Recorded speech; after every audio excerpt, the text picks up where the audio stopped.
अर्थी उठी। इनकर बेटी अनाथ बिया। सुनले रहनी की दुश्मन के दुश्मन दोस्त होला। इहे से हम तोहरे आगे दोस्ती के हाथ बढ़ून। भगवान से भी लड़ जा।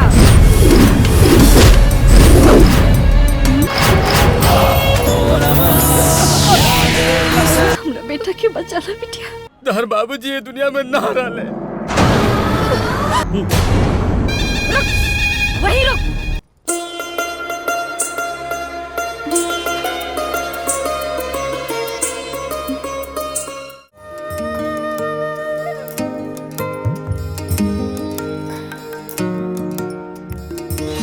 जय भोलेनाथ, हर हर महादेव।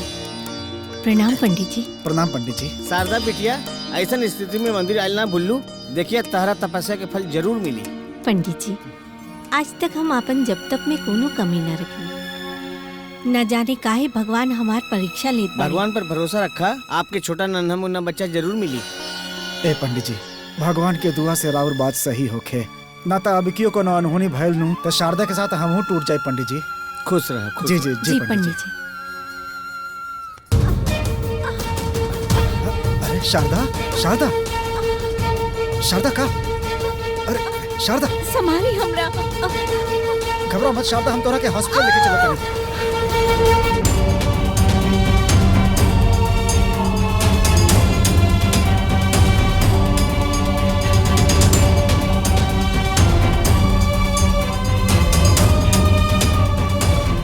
सब कुछ ठीक हो जाएगी। तू चिंता मत करा, माता रानी चाहिए ना तो सब कुशल मंगल होखी।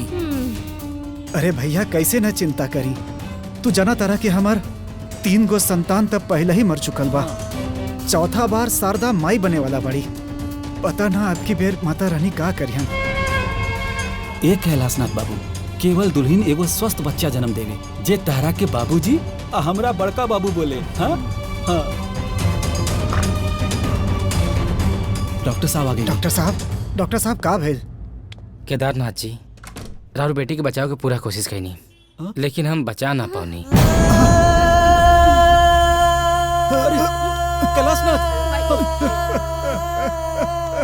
कैलाशनाथ, हे भगवान, पता ना कौन पाप हम कैले बानी जे थावे वाली माता रानी हमरा के इतना कष्ट देता रही। अरे चुप हो जा कैलाश, हिम्मत रखा बाबू, हिम्मत रखा, सब ठीक हो जाए, सब ठीक हो जाए। हम मानत आनी कि शारदा के पूजा पाठ में कोनो कमी ना भइल होखी, पर कहीं ना कहीं हमरा के लागत आ कि प्रार्थना में जरूर कुछ कमी भइल होखी। न तो माता रानी आपन भक्तन पर ऐसे कैसे कठोर हो सकीली। ए दीदी, अरे तब हमनी के का करी बतावा ना। हमार शारदा त माता रानी के सारा व्रत कैली, सारा पूजा पाठ कैली। अरे गरीबन के त दानो कैली दीदी। लेकिन पता ना हमनी से ऐसन कौन गलती हो गल कि माता रानी हमनी के इतना बड़का, इतना कठोर सजा दे रहल बाड़ी।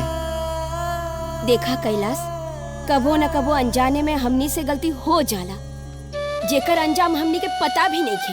पर तू चिंता मत करा, माता रानी जौन सोचले होखी अच्छा ही सोचले होखी तोहरा बारे में। देखा है दीदी, अब ओकर माई बाप के ओकर संतान से बड़ा सुख दूसर और का हो सकेला बतावा ना। ए कैलाश, ऐसे हिम्मत ना हारे के चाहिए भाई। ऐसे हिम्मत हार जाइबा तो दुल्हन के का होगी। हाँ, अब तोहरा के ही इनकर हिम्मत बने के पड़ी है कि ना। हाँ, एक काम कर, तोहरा के याद बा भैया, जब सुलोचना के पैर भारी रहे तो सबसे पहले थावे वाली माता के मंदिर में जाके आशीर्वाद ले ले रहे।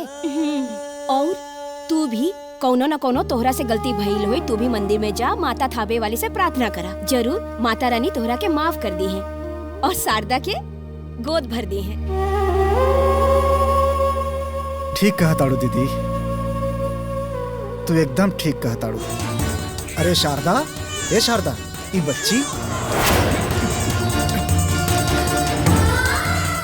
ना हमनी के माई के आशीर्वाद। लेकिन हम एकरा की अपन सीना से लगाई, कलीजा में ठंडक पड़ गई। आज से बच्ची हमनी के ना बेटा, ना ना ना ना, एकर का नाम रखल जाई? ए शारदा, हमनी के थावे वाली माई के कृपा से ही बच्ची मिलल है। अरे उनकरे प्रसाद है, यही से आज के बाद एकर नाम भवानी रही।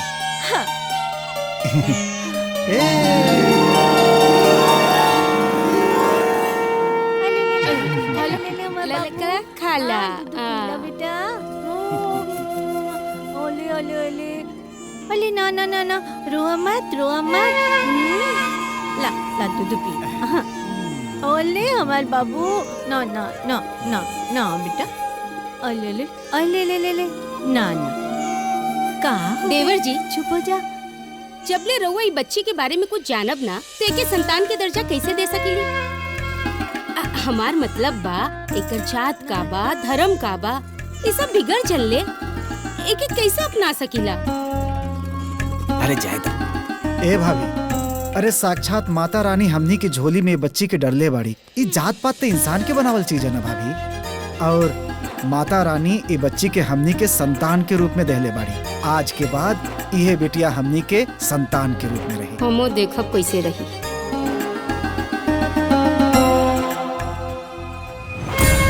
तोहार भाई के तो दिमागे खराब हो गई। बच्चा के लालच में बुद्धि भ्रष्ट हो गई। अरे सड़क के धूल सड़के में अच्छा लागेला, उसे माथे में तिलक ना लगावल जाला। देखा सुलोचना, हाई माटी से नफरत ना करे के चाहिए। हम देखले बानी जे माटी से नफरत कैले बा ना, वो माटी में मिल गई बा। खरबूजा के देख के खरबूजा रंग बदलेला, ये तो सुन ले रहनी। बाकी तू गिरगिट के तरह काहे रंग बदल रहल बड़ा? ना जाने कौने पाप के उपज हिया, केकर गंदा खून दिया। तू चिंता काहे करत बाड़ू सुलोचना? भले बेटी संतान के कमी पूरा कई दे, लेकिन वारिस तो बेटा ही बनी ना। बेटी तो पराया धन होखेली। अरे भवानी के शादी कर दे हब तो वो अपने ससुराले चल जाई और फिर इस जायदाद पर अपने बेटवे ना राज करी। हैं? ये छोट बात तोहर माथा में ना घुसेला? अरे वाह, हाँ, ये बात तो हमरे दिमाग में आइबे ना कइल कि भवानी जाई ससुराल हाँ, और हमार बेटा के मिली माल। हाँ। वाह, अब आई समझ में। बहुत देर से तू समझ लू। हाँ। जा हमरे खातिर एगो गरम गरम चाय बना के ले आवा। जा। अरे चाय का पकौड़ा भी लेके आवा। अरे वाह वाह वाह। हे भगवान, ये बीवी बनावत समय रउआ के एगो रिमोट भी बनावे के चाहत रहे, जेकरा दबोते बीवी अब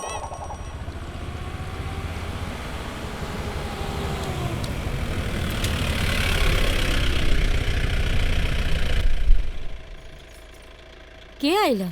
लगता दीदी आयल है।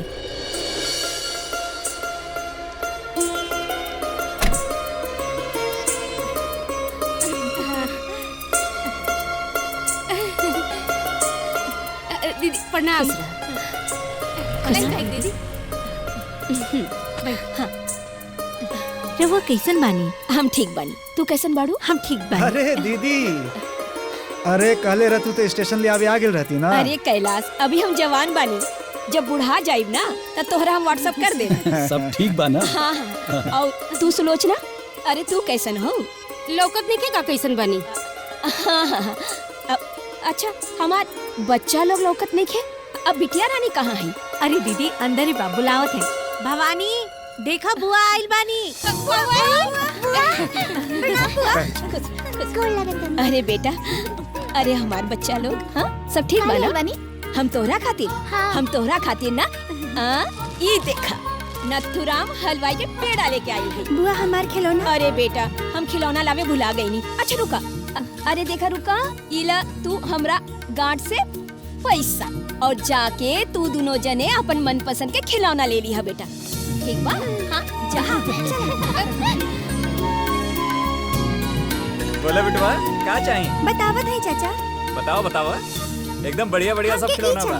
ओ ई चाहिए? हाँ। ई ला बेटा, ऐसे गर्र से खींचिया और ई चल जाए चकाचक। ई ला।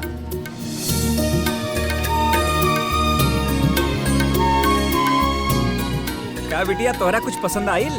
ना चाचा, हमके कुछ समझ में ना आवत बा। अच्छा, एगो खिलौना पसंद करे में इतना टाइम लागता तोके, तो दूल्हा पसंद करे में कितना टाइम लगी तोके बिटिया? हमार दूल्हा हमार बाबूजी पसंद करी हैं। अच्छा अच्छा अच्छा अच्छा बिटिया, ये तो बहुत ही बढ़िया बात बा बिटिया। बहुत अच्छा नीक पिक्चर बा बिटिया तोहार। चाचा हमके वो चाहिए। अच्छा ई चाहिए? हाँ। ला।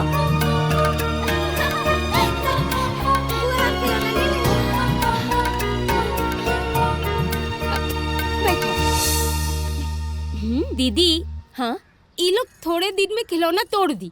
तू ऐसन कैल करा, तू एकनी के पैसा मत दिहल करा, पैसा हमके दे दिहल करा, हम गुल्लक में रख दे। सुलोचना, जब देखा तू पैसा पैसा करत रहलू।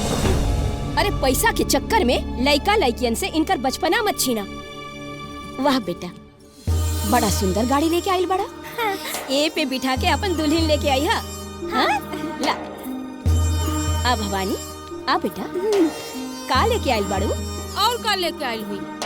चकला बेलना, ये कुल ना करे के बागे चल के। अरे बिटिया, अरे तेरी देखे था बढ़िया। हमार बिटिया का लेके आई बाड़ी। अरे बिटिया बढ़िया बा।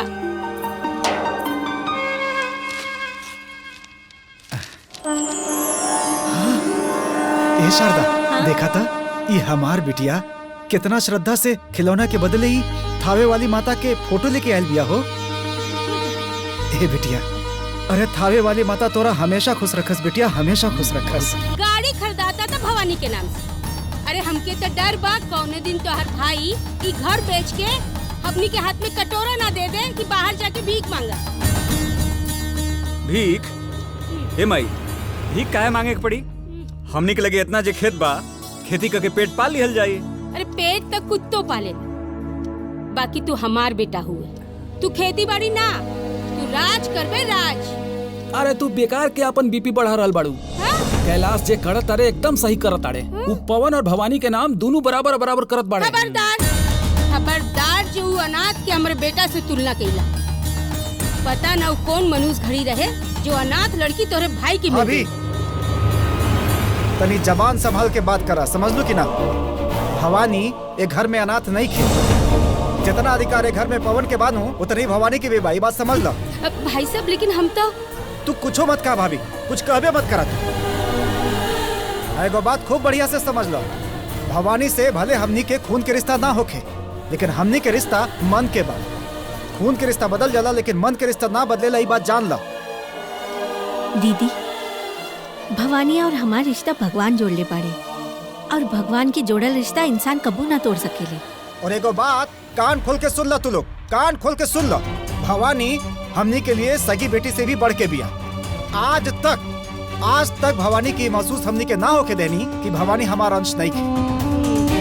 अगर आज के बाद कोई भी ओकरा अनाथ कहलस नु तो हमरा से बुरा कोई ना, ये समझ लो तू सारा लोग। बाबूजी, इहे बात हम माई के समझावत हनी कि भवानी हमार बहिन है। अरे सीखा भाभी, कुछ तो अपना बेटा से सीखा, कुछ तो संस्कार लेला अपना बेटा से। देवर जी, हमू एगो माई बानी। हर माई चाहे अपन बेटा के भला। रउआ तो हर चीज भवानी के नाम पे कर देता नी। पवन राउर खातिर कुछो नहीं के। बड़की माई,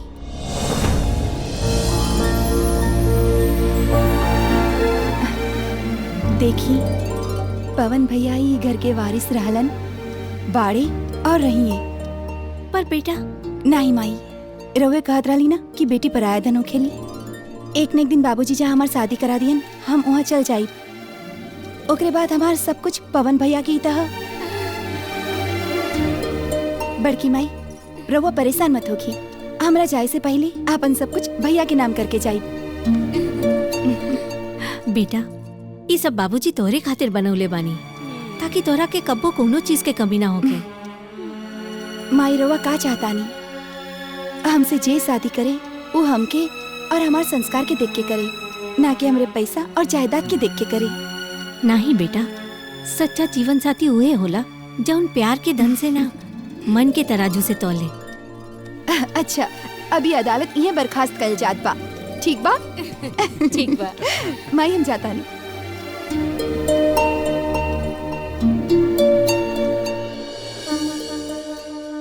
माता रानी, हमार बेटिया बहुत भोली भाली बा।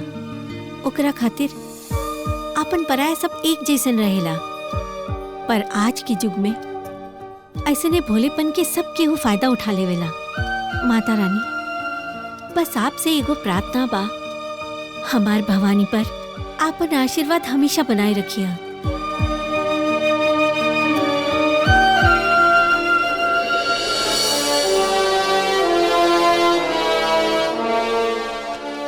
बलवंत बाबू, अबहिन राहु शनि पर भारी बा, बुध बृहस्पति के साझेदारी बा, तबे हमार ज्योतिष विद्या जारी बा। अगर हमार बहन बाहर आ जाइए ना तो पूरा के पूरा विनाशकारी बा।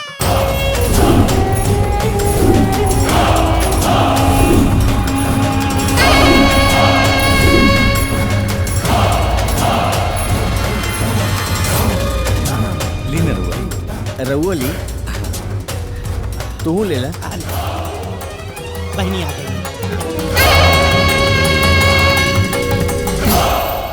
हाँ दुर्गेश्वरी, ई बड़े हमनी के मित्र बलवंत सिंह रामपुर गांव के जमींदार बड़े। ई अपन बेटी के ब्याह शेखर से करे के चाहत बड़े। दुर्गेश्वरी जी, हमार बिटिया गाय बा गाय। आए ऊ कवन घास खाई वाली का? अरे महाराज, हमरा शेखर के लड़की चाहिए, लड़की, गाय हो ना चाहिए। हमरे बहुत गाय बा। हमार मतलब बा हमार गुड़िया बहुत संस्कारी बा, जौन घर में जाई ऊ घर स्वर्ग हो जाए। अच्छा, और दीदी हमनी स्वर्ग सिधार जाई, स्वर्गवासी हो जाई। ठाकुर साहब, वैसे रउआ के बेटी कितना पढ़ा लिखल बिया? पढ़ा लिखा के कौन हमनी के कलेक्टर बनाओ के बा? भगवान के दिहल सब कुछ बा। मतलब औठा टीप बा का? ओकरा के खाना बनावे त आवेला ना? ऊ बनावेली ना, सिर्फ खाएली। खाना बनावे खातिर घर में 10 गो नौकर चाकर बा। पूजा पाठ त जनते होई, कई लेत होई। दोपहर 12 बजे के पूजा पाठ करेला। अरे महाराज, का तोरे गांव में सुबह ना होला का? मतलब रउआ अपने बेटी का खामी ऐसे बताओ तानी जैसे खूबिये गिनाओ तानी। रउआ के बेटी के शादी के ना सुधार के जरूरत है। दुर्गेश्वरी जी, चिल्लाई मत। अगर चाय नाश्ता रउआ कर लेले हुई तो जा सकेनी।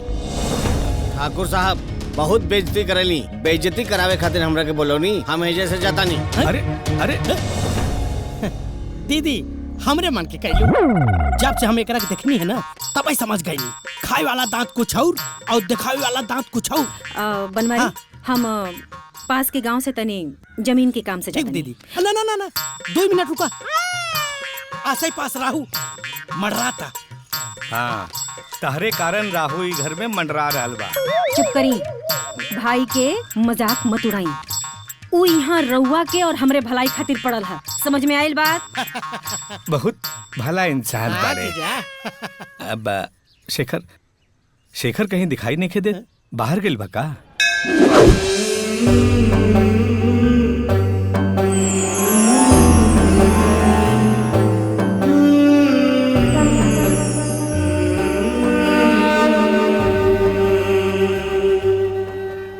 भीख काहे मांगताड़ा? दीदी, हम पढ़ल चाहता नहीं। अब इतना भी पैसा ना बा कि हम हर महीना जमा कर सकी। पहले हमार माई हमरा के पढ़ावत रहे, अब हमार माई बीमार भी है, यही खातिर हम मांगत नहीं। अब हर महीना की कितना फीस बा? 350 दीदी। इला।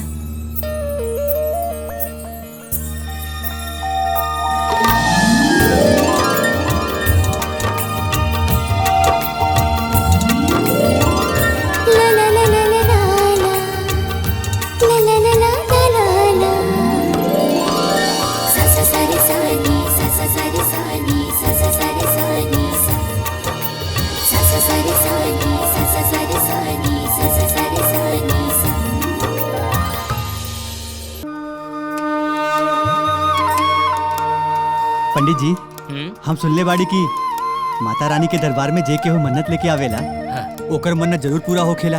हाँ बेटा, तू बिल्कुल सही सुन ले बाड़ा। तो पंडित जी, हमहू आज एगो मन्नत लेके आइल बानी। उ काबा ने की हमें वो लड़की से प्यार करेंगे। अच्छा बेटा, तो ई बात तो हर समस्या ना पंडित जी, हमार समस्या ई ना बा। हमार समस्या ई बा कि हमके उनका नाम तक पता नहीं खे। तो बेटा, इमे हम तो और कोनो मदद नहीं कर सकत। काहे कि हम पुजारी बानी, कोनो लव गुरु ना। अरे पंडित जी, रउआ महान बानी, कदरदान बानी। हम तो कहत बानी, रउआ ई गांव भर के ना, पूरे देश के आन बान शान बानी। वो कहा ना बेटा, वो तो हम बरले बानी। बाकी हम तो हर मदद कैसे कर सकीले? उ लड़की के देखले बाड़ा? अरे ओकर कद काठी कैसन रहल? मोटी रहल कि नाटी रहल? लंबी रहल यहाँ की गोर या करिया रहल? पंडित जी, हम उनकरा बारे में ढेर तो नहीं जानत, लेकिन हम इतना जरूर कह सकेनी कि लंबाई में वो 5 फीट 5 इंच रहे, वजन में वो एकदम टाइट रहे, देखला में वो एकदम वाइट रहे। वो हमारे जिंदगी में ऐसे ना आई जैसे वो कोनो लड़की ना, वो कोनो डायनामाइट रहे। वाह बेटा, तू कितना बढ़िया वर्णन कर रहल बाड़ा। बाकी जो ना लड़की के बारे में तू बात कर रहल बाड़ा ना, ओसनका लड़की एक गांव में एके गो बा। के बा पंडित जी? वो हम बानी। पंडित जी, माता रानी के दरबार में हम सुनले रही कि मन्नत जरूर पूरा होखेला, पर इतना जल्दी मन्नत पूरा हो जाई वो हमरा के पता ना रहे। ज्यादा नाटक करे की जरूरत ना बा, हमरा के सब पता बा। हम कई दिन से देख रहल बानी, तू हमार आते जाते पीछा कर रहल बाड़ा। देखी, हमके तोहार नाम तो पता नहीं खे, लेकिन हम अपने नाम के आगे तोहार नाम लिख सकीले। का हम अपनी शादी के कार्ड पे तोहार नाम लिख ली? लिख सकेला, लेकिन कार्ड के अंदर ना, कार्ड के बाहर। दुल्हन की जगह ना, मेहमान की जगह। पर काहे? आखिर का कमी बा हमरे अंदर? अच्छा खानदान से बानी, पढ़ल लिखल बानी, और सब हमके कहेला कि हम बहुत हैंडसम भी बानी। देखा, हम तोहर और आपन दोनों के टाइम बर्बाद नहीं के कइल चाहत, और हमकी प्यार व्यार के चक्कर में नहीं के पड़े के बा। हम वही शादी करब जहाँ हमार बाबूजी कहिए।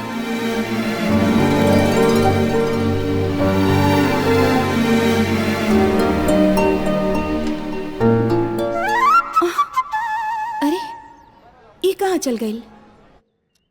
अपन नाम का बतौला हा? शेखर। नाम तो सुन ही हो खब।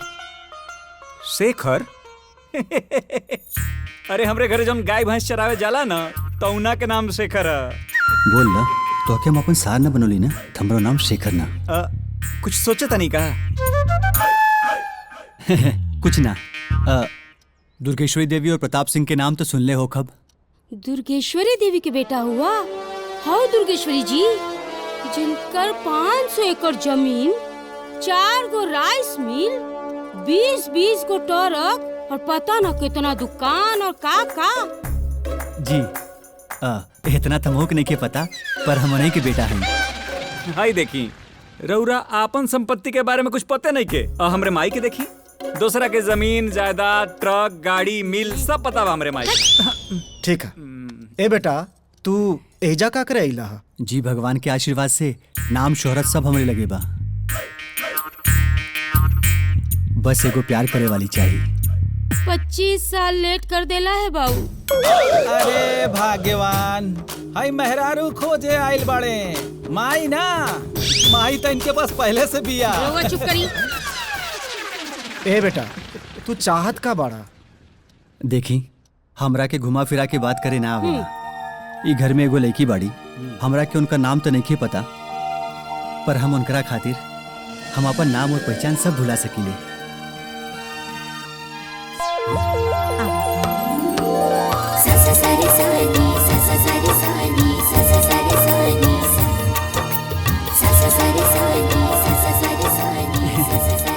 ये बानी वो लड़की। जब से हम इनकरा के देखले बानी, हम खुद के भूल चुकल बानी। दिन रात बस इनकरे बारे में ही सोचत रहे नहीं। अच्छा। 3 दिन से ना हम कुछ खा पावता नहीं और ना ही कुछ पी पावता नहीं। और जब हम इनकरा से अपने प्यार के इजहार कही नहीं, तब पता चलल कि कपड़ा तो अपने मर्जी से खरीदे ली, लेकिन शादी तो अपने बाबूजी की मर्जी से करी है। यही खातिर हम रउआ के पास चलाई नहीं।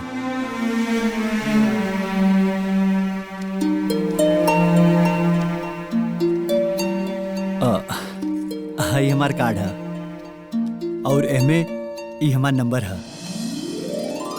हम जाना तानी कि बेटी के जिंदगी के इतना बड़ा फैसला लेहल आसान ना होला। रउआ अपन टाइम ली, और जब रउआ के लाग जाई, हम रउआ के बेटी के खातिर परफेक्ट बानी, हमके नंबर पे फोन कर दें।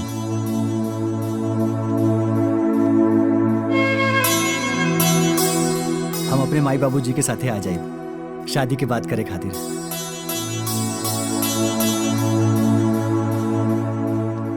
ठीक बा?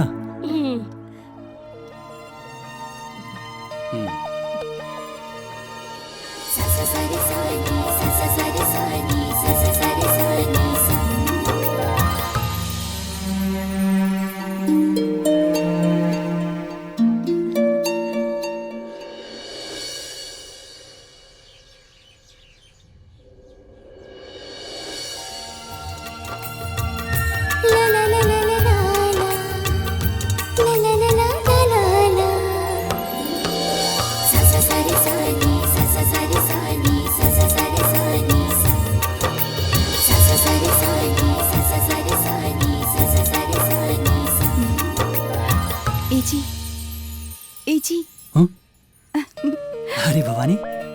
तू एजा काहे हम यहाँ ना आ सकिनी? काहे ना? ई तोहरा घर बा। ली चाय। आज हमके चाय ना नमकीन खाए के मन बा।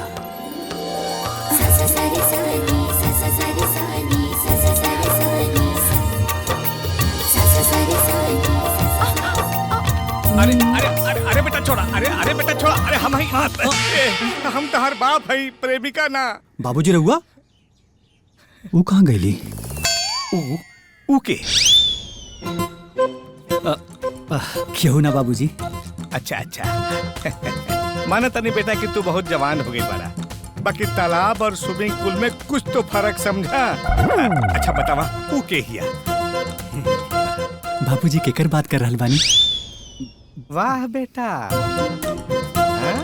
आम कितनो बड़ हो जाए लेकिन रहेला डार के नीचे ही। वैसे ही तू कितना भी बड़ हो जा लेकिन रहब तो हम तहर बाप ही। बतावा के हिया? बतावा, अरे बतावा के हिया? बतावा तो। बतावा तनी, छोड़ छोड़। बाबूजी हम ओकरा से पहली बेर मंदिर में मिलल रहली और ओकरा के पहली बेर देखते ही ना हमके प्यार हो गई।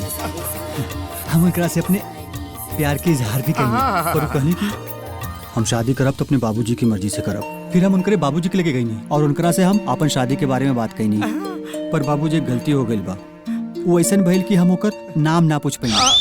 वाह बेटा, पूरा रामायण के कहानी सुना गईला बाकी लड़की के नाम ना पूछला। वो काबन बाबूजी पहली बेर रहल ना तो थोड़ा नर्वस हो गई रहनी। हाँ, कौनो बात नहीं है बेटा, तहरा ओकर घर मालूम बा ना? हाँ, बस नाम पता कर ला। बाकी हम तहर माई से जाके बात कर ले। रहे दी बाबूजी, हम रउआ के भरोसे रहब ना तब पूरी जिंदगी कुंवारे रह जाए। तहरा का लागता कि हम तहर माई से डरे नहीं? बाबूजी रउआ हमसे पूछ रहल बानी कि हमके बता रहल बानी? अगर रउआ में हिम्मत बा तो चलिए हमरे संगे और माई से बात करके देखी। ठीक बा बेटा, आज हम तहरा के दिखा देब कि शेरनी भले ही शिकार करेली बाकी जंगल के राजा था शेर ही होला।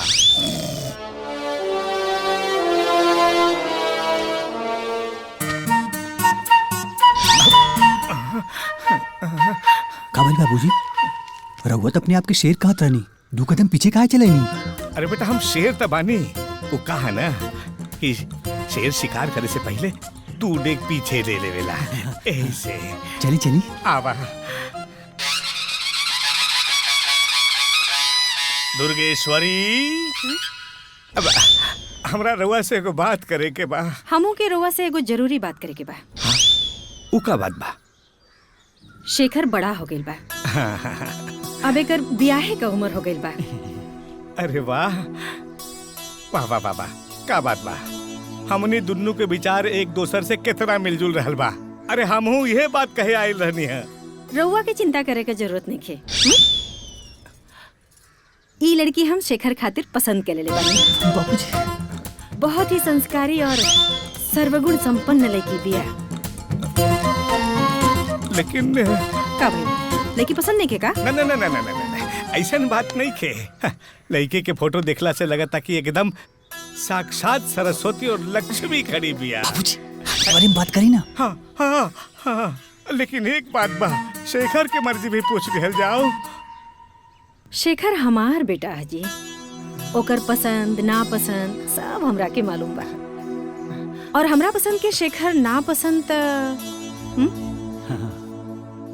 दीदी भगत के झूठ ना बोलवाए बना, ई गजब मत करिया वरना ई खानदान में वारी झूठक पड़ी।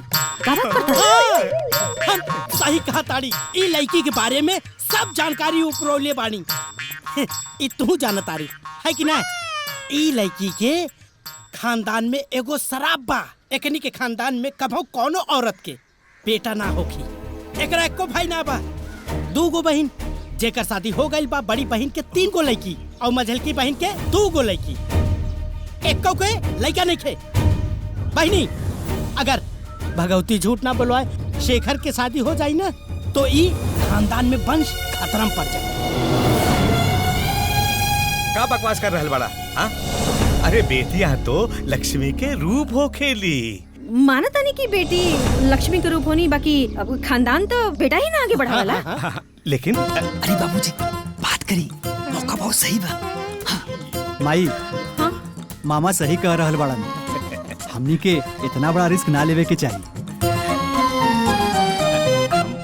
बनवारी जी, लड़की वालन के खबर करदा कि दुर्गेश्वरी देवी के रिश्ता मंजूर नहीं खे। अरे बार पानी हमारे शादी के बारे में बात करी ना। अरे वो शेरवानी ना। दुर्गेश्वरी, हम का कहे के चाहत रहने की हम एगो लड़की देख ले बनी। अरे मारा गजब पड़ा। हमारा बहनी के रहते हुए आप गली गली जोन बाड़े लड़की ढूंढे जा रहा बड़ा। अरे शर्म नहीं खिलागत। अरे बकवास बंद करा, बकवास बंद करा। हम अपन बारे में ना शेखर के बारे में बात करत रहनी। अरे हम शेखर के खातिर वो लड़की देखे में लड़की लड़की कौन लड़की? बेटा जा माई के बता दे। जा, ऑल द बेस्ट। माई लड़की बाबूजी ना, लड़की हम देख ले पानी। वो लड़की बहुत संस्कारी बा और अच्छे खानदान से भी बा। हाँ, बहुत इज्जतदार खानदान के बिया। हाँ माई, वो हम का कहत रहनी कि एक बेर लड़की से मिल ले तू तो।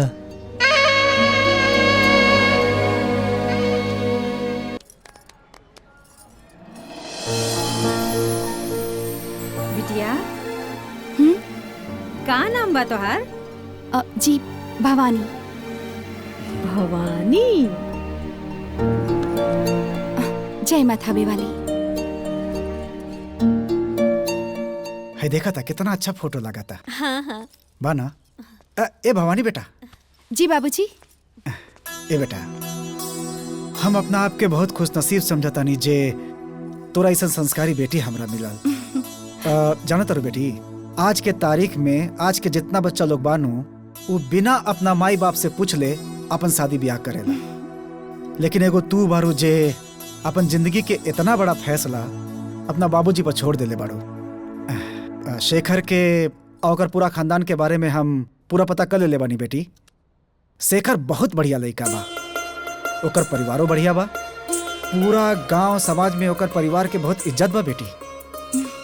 हमरा तो समझा के लड़का एकदम पसंद बा, लेकिन हम चाहता नहीं कि तू अपना तरफ से सोच विचार करके देख ला, ओकरा बाद जन फैसला करबो मंजूर बा हमनी के। बाबूजी रहुआ जैसन ठीक समझी, रहुआ हमार बाबूजी हैं और एगो बाप से बढ़ के अपन बेटी के बारे में और की सोच सकेला। लेकिन बेटा तोरा के शेखर पसंद बा ना? लेकिन माई हम चाहता नहीं हमार जाए से पहले हम अपन सब कुछ पवन भैया के नाम कर दी। लेकिन बिटिया ए शारदा सुना, आज तक हमार बेटी जे चाहली है सारा इच्छा हमनी के पूरा कैली हनु, तो आज भी उहे हुई जन हमार बेटी चाहिए। हाँ, ठीक बा, हम जाई माई। हाँ जा, संभाल के जाइए। ए शारदा, हाँ जाना तारो, हर माई बाप के इच्छा होखेला कि वो अपन बेटी के कन्यादान अपन हाथ से करे। आज वो समय आ गेल बा। अरे तू उदास काहे बाड़ू? तू खुश नहीं का?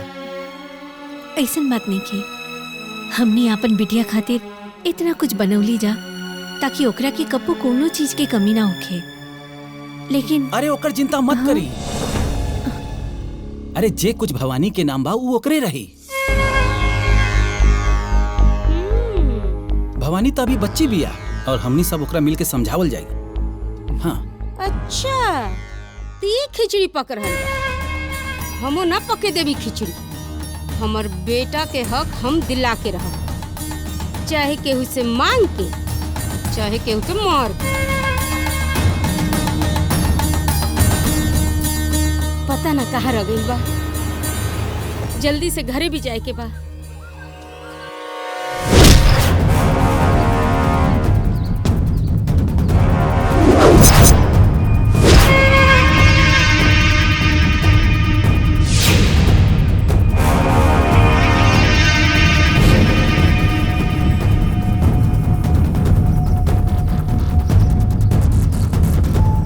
का बात बा? इला एडवांस और इला फोटो, काम हो जाए के चाहिए। पैसा खातिर तो अपने बाप के भी मार सकी ना। रउआ चिंता ना करी, काम हो जाए आपके। काम हो जाई तो बाकी के पैसा भी मिल जाई। बाकी कोनो गड़बड़ ना होके के चाहिए। भवानी के मौत हत्या ना एक्सीडेंट दिखे के चाहिए।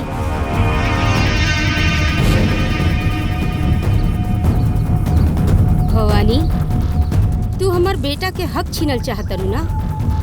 अब देखा तो हर डोली ना अर्थी उठी।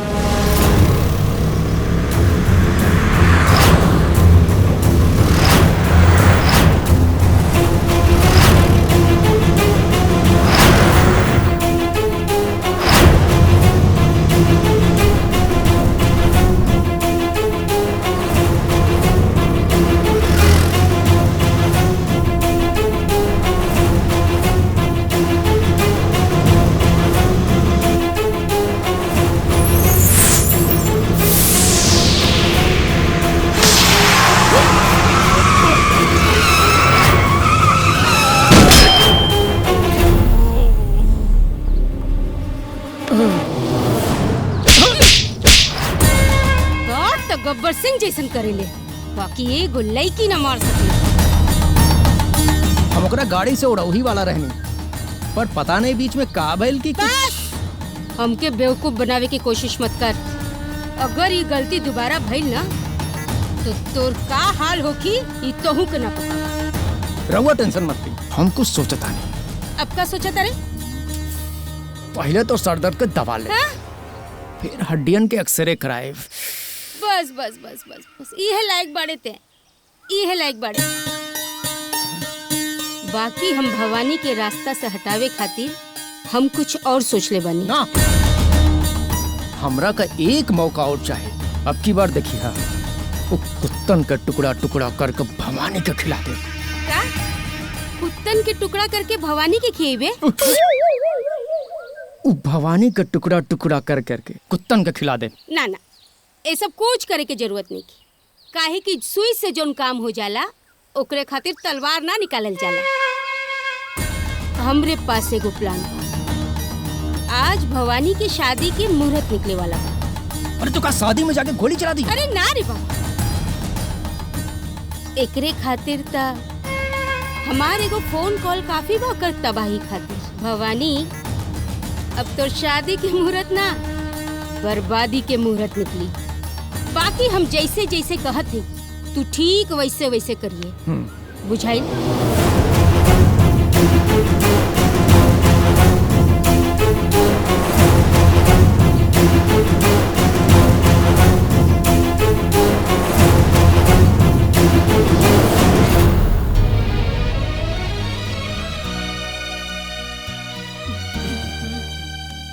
वाह, ऐसन कुंडली बनाता कि जैसे भगवान राम और मैया सीता के रहे।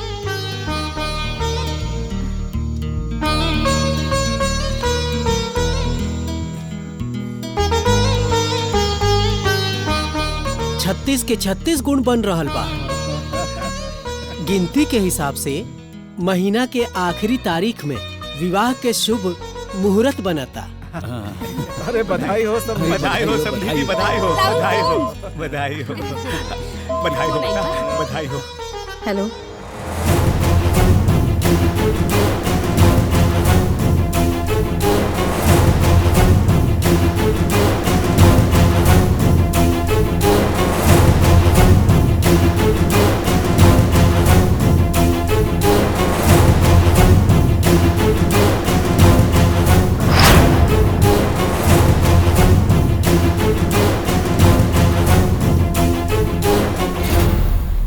रउआ सभी हमरा से इतना बड़ सच्चाई छुपौनी?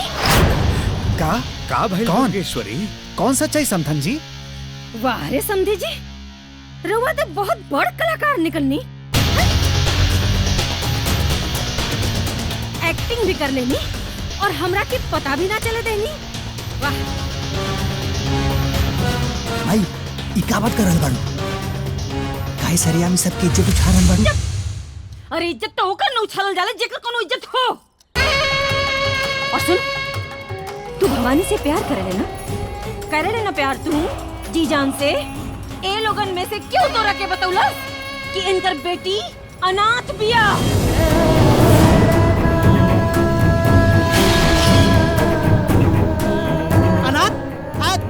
दीदी ऐसे झूठा लोग के घरे में 1 मिनट भी रह पापा ही बा। चला का भाई सांप सूंघ गए, ताला बंद हो गए, कौनो जवाब नहीं के सूझा? जवाब बात दी न तो एगो बात कान खोल कर सुन ली कि कुछ भी हो जाए लेकिन दुर्गेश्वरी देवी का पतो एगो अनाथ लड़की तो ना बने ना। परमाई बेटा अंधी चली, लूली लंगड़ी चली, बहरी चली, सब चली, लेकिन जो न लड़की का कोनो अता पता ना हो कबो ना चली। चल यहाँ से। समधन जी। अच्छा जजमान चला तानी। अरे तू यहाँ का खड़ा पड़ा, चला चला।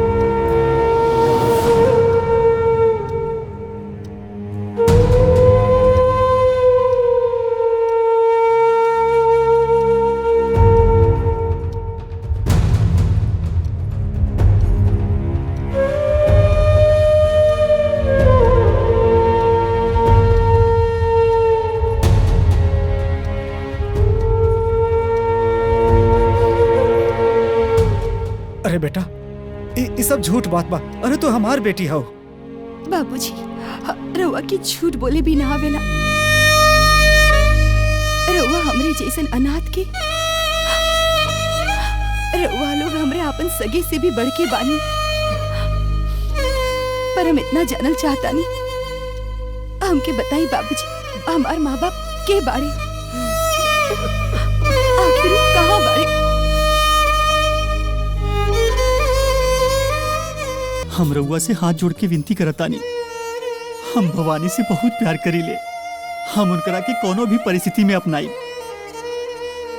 ओकरा खातिर चाहे अपने माई से बगावत काहे न करे के पड़े। देखा बेटा, शादी ब्याह सिर्फ दूगो इंसान के ना होला, दूगो परिवार एगो बंधन से जुड़ेला। बेटा तोहरे माई के खिलाफ जाके हम शादी ना करब, हमके माफ करता बेटा। तो ठीक बा, तो हमरो एगो जिद बा, जब तक रउआ हाँ न करे तब तक हम यहाँ से कहूँ न जाए। ओकरा खातिर चाहे हमके अपन जान भी देवे के पड़े, लेकिन हम हार नहीं मान सकत। हम हार नहीं मान सकत।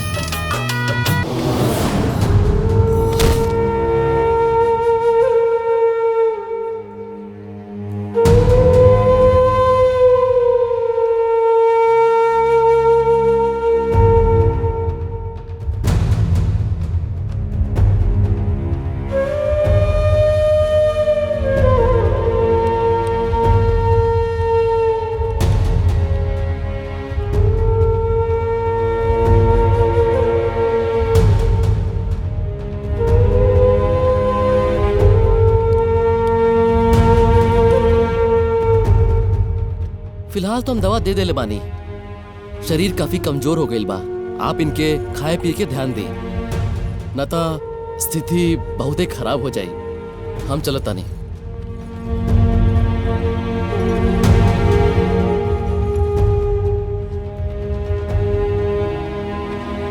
ए बेटा ये कैसन जिद बहो?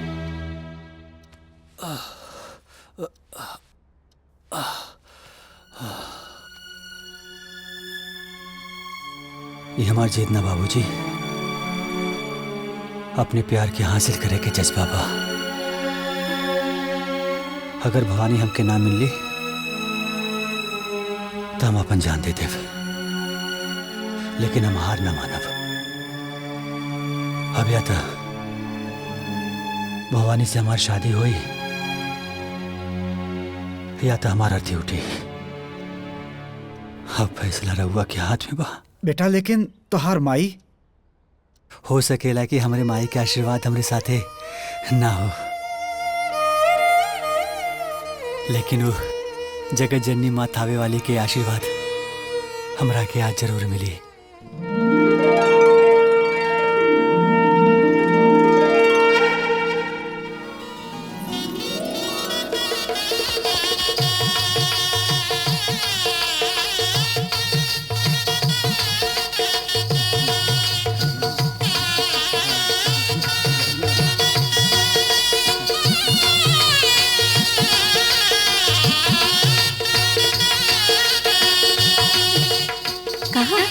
कहाँ गेल रहलू भाभी?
माई हम मजबूर रहनी,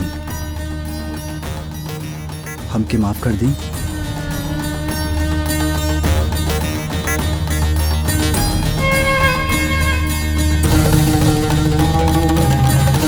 खुश रहा बेटा, बहुत ज्यादा खुश रहा। और तू बेटा दूध हो नहा पूतो फला।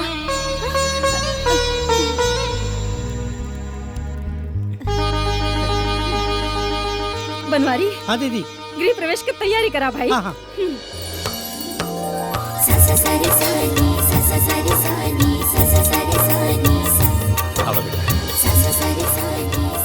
बेटा बहुत खुश बनी हम, बहुत बहुत बहुत खुश बनी।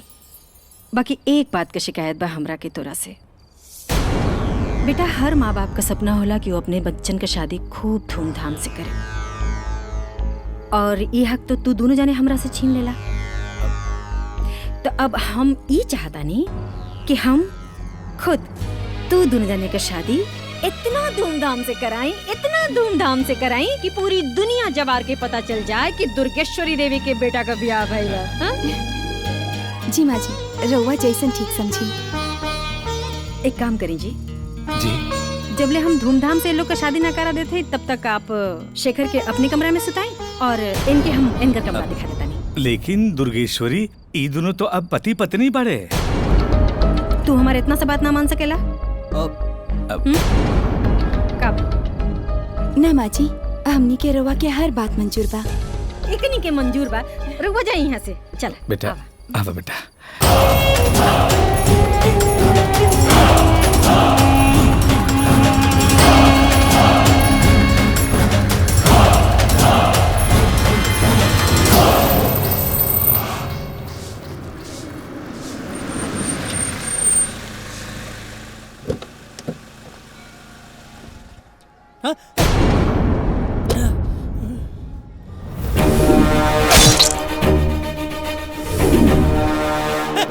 दीदी हम आवत कहाँ जाता रे? अरे दीदी हमार पेट पिलाता, 2 मिनट में आवता नहीं।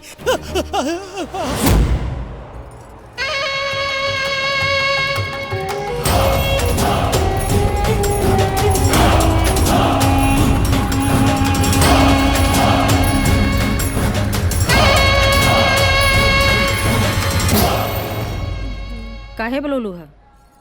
सुनले रहनी कि दुश्मन के दुश्मन दोस्त होला, इहे से हम तोहरे आगे दोस्ती के हाथ बढ़ौनी। तोहरा के हम बतौनी उ भवानी अनाथ हिया, और तू का कइलो? उ अनाथ के अपन पतो स्वीकार कर लेलू। वो हमार मजबूरी रहे। मजबूरी रहे। सुनले रहनी कि तोहार हर फैसला पत्थर के लकीर होला, बाकी तोहार फैसला तो खोटा सिक्का निकला। बहुत जल्दी पलट गई। बकवास बंद करा। हम वो नागिन बानी जेकर काटल पानी भी ना मांगेला। सुलोचना, अगर हम गृह प्रवेश के नाटक ना कैले होइत ना तो हमार बेटा हमरा से बगावत पर उतर जाता। अभी हमरा बेटा पर प्यार के भूत चढ़ल बा। ओकरा के हासिल करे खातिर उ कौनो भी हद से गुजर सकेला।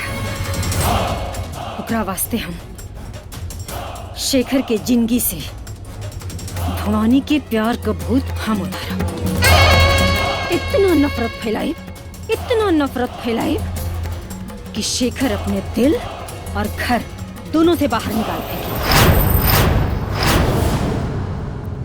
ठीक बा, हम ही खुशखबरी के इंतजार करब। हम चलत तनी।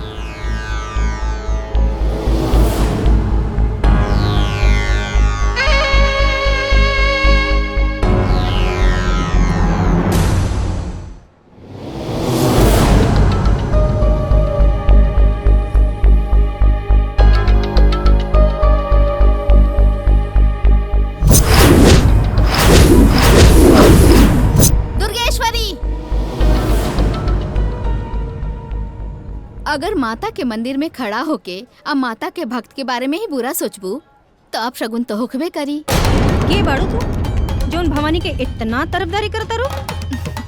हम जे भी बानी, पर तू ये ठीक ना कर रहल बाड़ू और एकर अंजाम बहुते बुरा होखी। अरे कम से कम माता के कहर से तो डरा।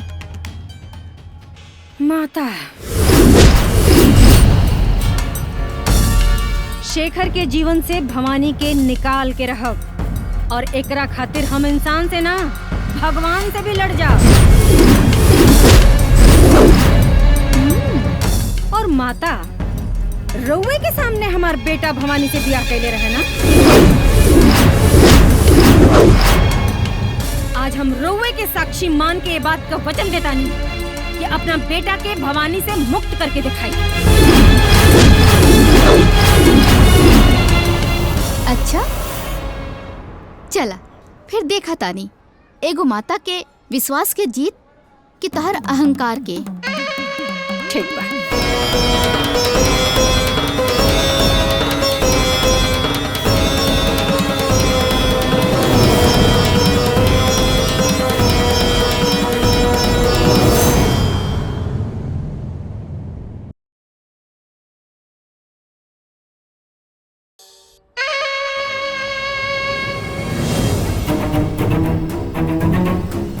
अरे तोहरा के हम रणभूमि के अर्जुन समझत रहनी, लेकिन तू गांधारी निकल लो। गांधारी अपना हाथ पे पट्टी बांध के और यहाँ बाड़ू। अरे भवानी या जवन बा चीर हरण कह दे हमनी के। ना बनवारी, छोटी मोटी जंग जीते खातिर ब्रह्मास्त्र चलावे की जरूरत नहीं है। तोरा के पता बा कि इंसान सबसे ज्यादा नफरत केकरा से करेला? हाँ, अपना बीबी से। इंसान सबसे ज्यादा नफरत ओकरा से करेला जेकरा से वो सबसे ज्यादा प्यार करेला। बना ले दे भवानी के सबके दिल में अपना खातिर जगह। एक दिन ऐसा नफरत फैलाई न बनवारी कि सब लोग ओकरा के नासूर की तरह निकाल फेंकी। अरे दीदी, प्यार तो तू ही बढ़े बाड़ू ना।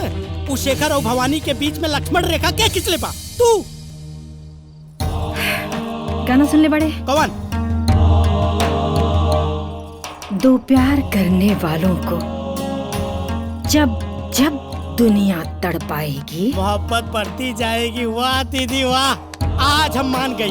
तू हमार बहन बाड़ू, तुम बाड़ू। बस बनवारी, तू चिंता मत कर। आज से भवानी का उल्टी गिनती शुरू।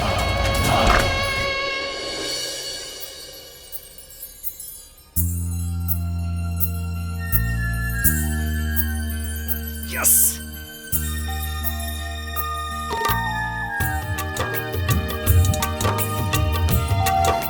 भवानी,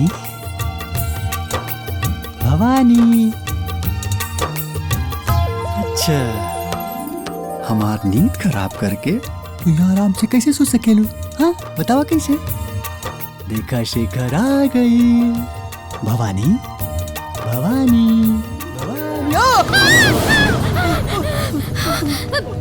तू यहाँ का करल बाड़ू? ये सवाल तो हमके पूछे के चाहिए। रोवा यहाँ का कर पानी?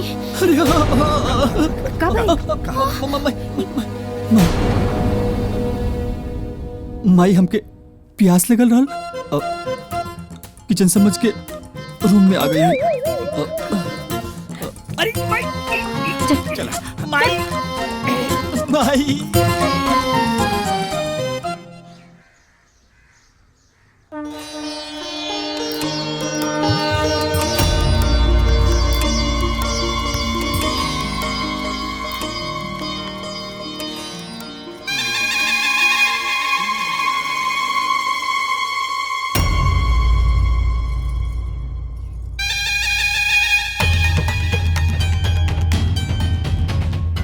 कहल जाला कि केहू के जिंदगी में इतना मिठास ना होके के चाहिए कि ओकरा जिंदगी में शुगर बढ़ जाओ।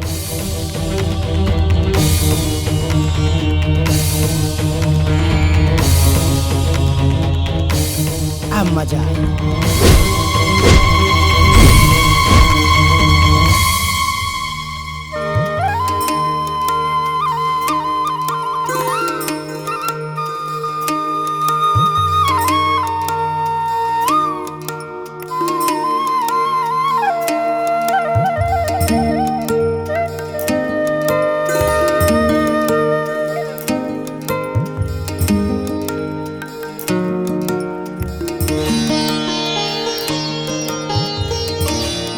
ली प्रसाद।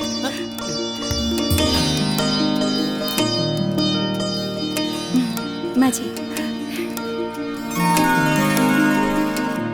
बाबूजी।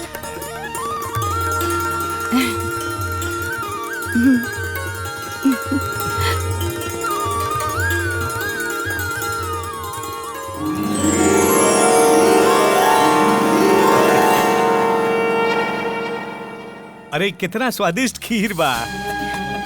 अरे तहर हाथ में तो जादू बा, जादू। भांजे खीर खा खा खा खा। हाँ मामा खाता नहीं। कैसन बा? एकदम भवानी के जैसन। मतलब तीखा ना? अरे नाना मामा, ये तो एकदम गुड़ से भी मीठा बा। भवानी का खीर बनेली बाड़ू? अरे माई। हाँ हाँ बेटा। रवो खाई ना। वह तो सोचा था नहीं कि खीर ना खा सकती बेटा। काहे?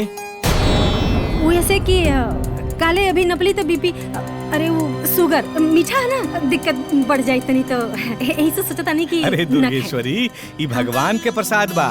एकरा खइला से शुगर बीपी सब ठीक हो जाई। हाँ खा ला। और वो हाँ खाई खाई। माई खा ली। खाई। जी।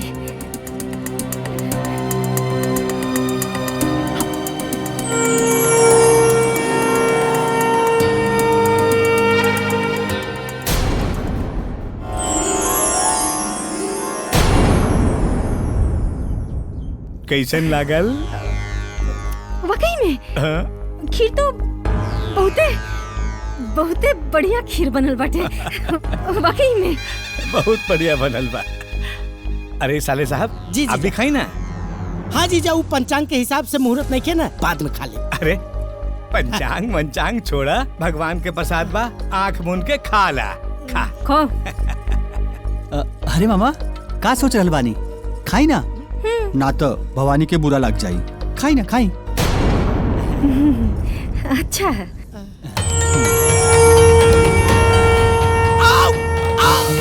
अरे का भेल साले साहब?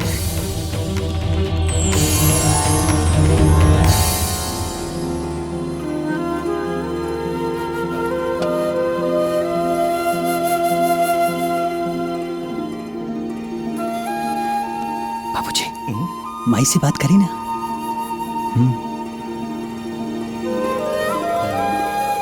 दुर्गेश्वरी, तहरा के पता बा? का? गांव में लोग तरह तरह के बात कर रहल बाड़े। कह रहल बाड़े कि एगो जवान लड़की के बिना ब्याह कैले घर में रखले बाड़े।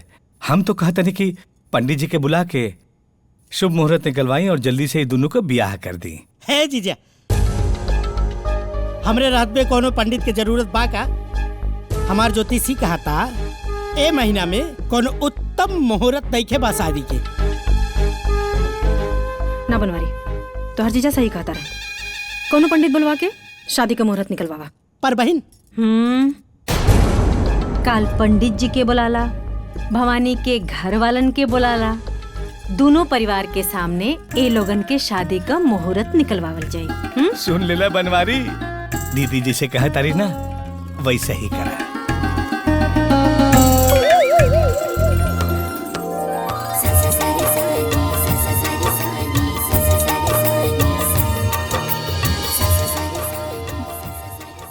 का हाल चाल बा जजमान? अरे पंडित जी सब ठीक बा, रहुआ आ गई नहीं? अरे बार पंडित जी ऊ एक काम बा, तनी एहने सुनी ना। हाँ। ऊ जात पानी आप शेखर और भवानी के कुंडली देखे नू। हाँ। लेकिन मुहूर्त हमरा कहला के अनुसार निकल गया, समझा ताड़ा ना? वो गुण अवगुण मिलावे के ना, इस सदिया तोड़े के पा। और अगर ऐसे ना भइल तो रहुआ समझ ली हमारा बहन के पास दक्षिणा के साथ साथ गनव बा। अरे जजमान रहुआ चिंता मत करी, वहाँ पूजा पाठ के सब तैयारी हो गई बा जजमान। हाँ। वहाँ बोलबाल हमार हुई, पर शब्द राउर होखी। वाह वाह, राधे राधे पंडित जी। राधे राधे। वाह वाह, राधे राधे। चली तब, चली राधे दूध राधे। दही खीर तो हाँ, सब चली, चला। चली। आवा मार पंडित जी।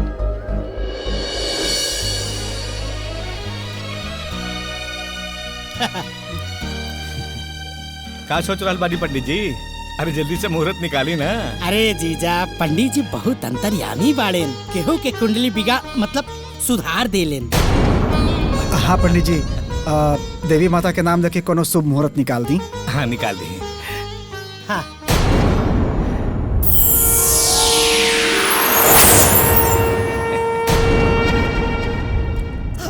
पंडित जी का भइल पंडित जी? सब कुशल मंगल तबा ना? अरे तनी छींक आ गई है, यह से तनी छींक लेनी है। शुभ समय में छीके के ना चाहिए, छीके बंद करी और जल्दी से शुभ मुहूर्त निकाली।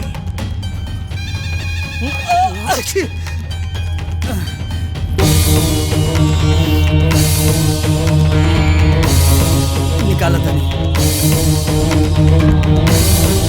वाह वाह, का कुंडली बा। ऐसन कुंडली हम अपना जीवन में कब्बो न देखले रहनी। ऐसन लागता जैसे दोनों के जोड़ी जन्मों जन्मों खातिर भइल बा।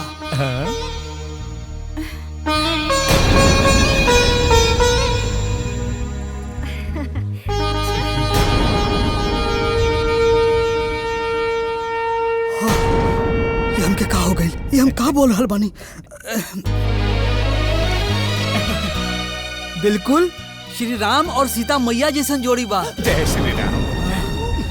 हमार ज्योतिष विद्या ई कहता, ई कन्या तोहरा घर में रही तो तोहरा घर के स्वर्ग बना दी। अरे पंडित कौन के बारे में बतावा? ए पंडित जी, जब कुंडली सारा सही बात, एगो शादी के शुभ मुहूर्त भी निकाल दी। हाँ निकाली। देखो तनी जजमान, ई महीना के 28 तारीख के शुभ मुहूर्त बा।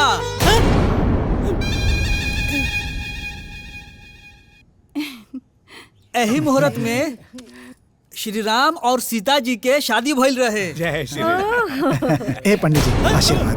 चाचा जी, शुभ मुहूर्त तो निकल गइल बा, अब ये खुशी में सबके साथ में खाना खा ली। हाँ हाँ, चलल जाओ, खाना खा लिहल जाओ। हाँ। आई सब भेजी, आई। चलिए। चला।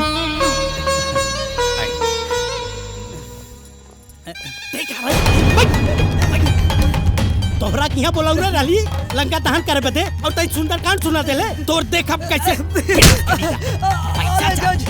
अरे जजमान, हम तक कांटा बरसावत रहनी, पता ना अपने से कहां से फूल बरसे लागल।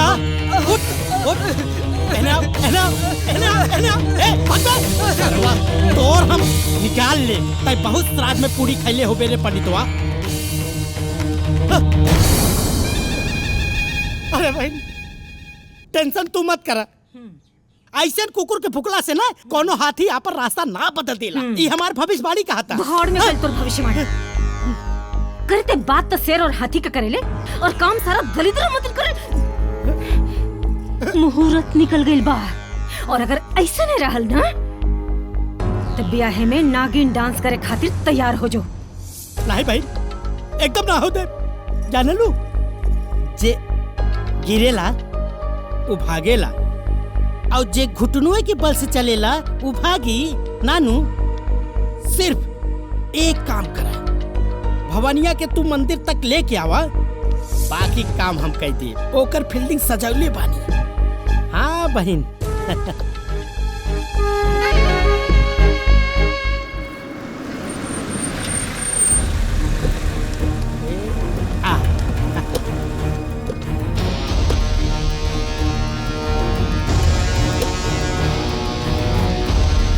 बिटिया, हम सोचतानी कि माता रानी के दर्शन कर लेवल जा, जिससे कि तोरा जीवन में कोनो तरह का कष्ट ना हो। हाँ दीदी, और हमनियो कोनो मुश्किल ना बा। मतलब चला राहु काल की शुरुआत हो गई। चला बहू के लेके चला। चला बहू एहने से। ओम ह्रीं क्लीं चामुंडाय नमः।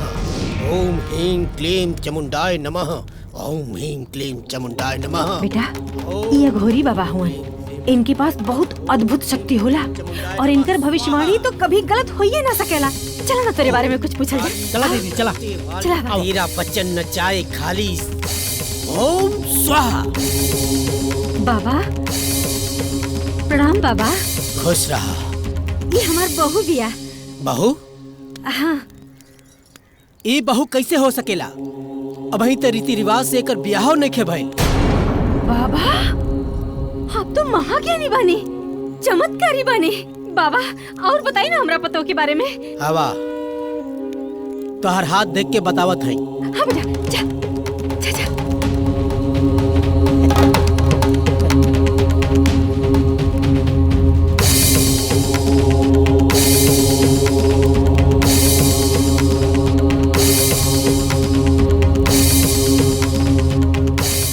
कन्या तो बहुत भाग्यशाली बा,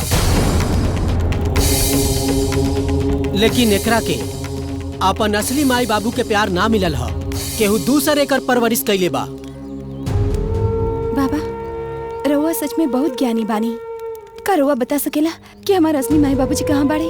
बच्चा ये तो हम नहीं बता सकत। हाँ लेकिन एगो श्राप बा तोहरा जिंदगी में। श्राप? कैसन श्राप बाबा? जबरदस्त विधवा योग बा। हाँ? और ये विधि के विधान बा।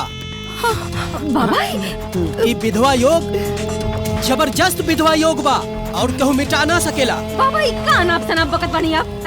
अरे हमार पतो लाखों में एक बिया, और जब से ही हमरा घर में आयल बिया ना, हमार घर मंदिर हो गइल बा, मंदिर। तोहरा के विश्वास नहीं है हमरा बात पे? ताई लड़की के 21 दिन अपना घर में रख के देख, तोहर लड़का के मृत्यु निश्चित बा। बाबा कौन तू उपाय होगी? ये विधाता के लिखल विधान बा और ये विधान केहू मिटा ना सकेला। ये होई त होई। बाबा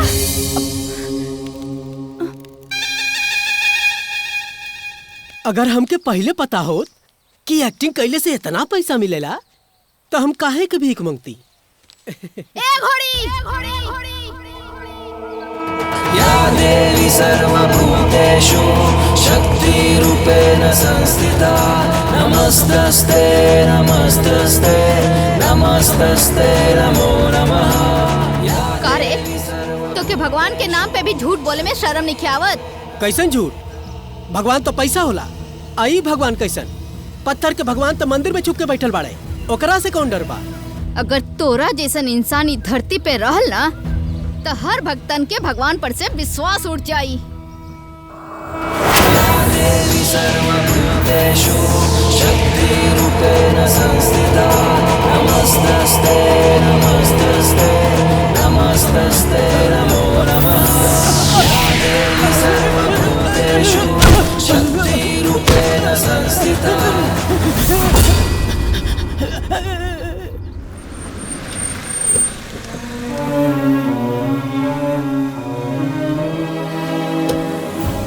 ताई लड़की के 21 दिन अपना घर में रख के देख, तोहर लड़का के मृत्यु निश्चित बा।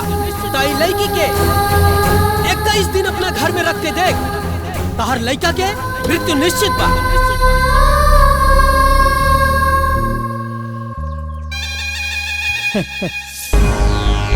बहन मान गईलू ना अपना भाई के कमीना पंथी वाला दिमाग। जीत के जश्न की तैयारी करा। अब ही नाम अभी भवानी के मन में अपने पति की मौत का खौफ पैदा हो गए थे। अरे बहन, वो सब चिंता छोड़ दी ना, हम सब सेट करके रख ले बने। चल।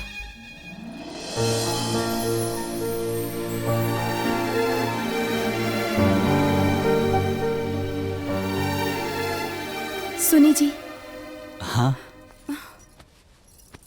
हमरा के रवा से कुछ बात करे के बा। हमके पता बा कि तू हमसे का कहे आइल बाड़ू। का? हाँ, यह ना कि शादी के बाद हमने के हनीमून पे कहाँ जाइल जाई? ना जी, बात कुछ और बा। का बात बा?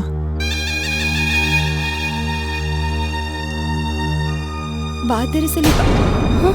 अरे अब शुरू होगी मौत के खौफ। रुका, हम लाइट के काबिल देख के बतानी, फिर हम दोनों जने बात करल जाई, ठीक है?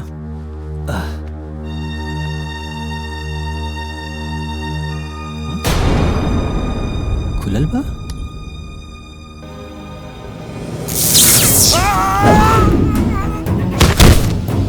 बेटा बेटा ये सब कैसे भइल?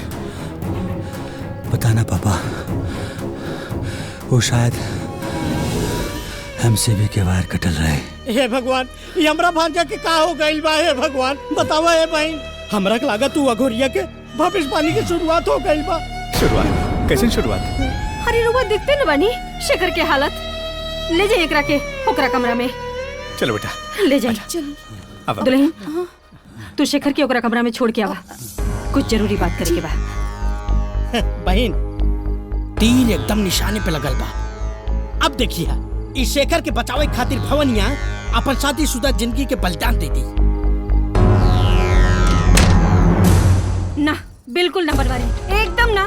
का बकवास करता रहता है? अरे हम भवानी के वचन दे चुकल बानी कि ओकर बियाह हम अपना बेटा से कराएब। का बात करता है? अरे तो का तू अपने वचन निभावे खातिर अपने बेटवा के आगे छोड़ देबू?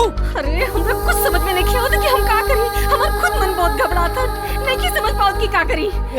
दीदी, अच्छा एक बात बता, अगर भवानी के हमरे बेटा से तनखो प्यार हो, ओकर फिकर हो, तू ई बात के मान के यहाँ से चल जात ना रे।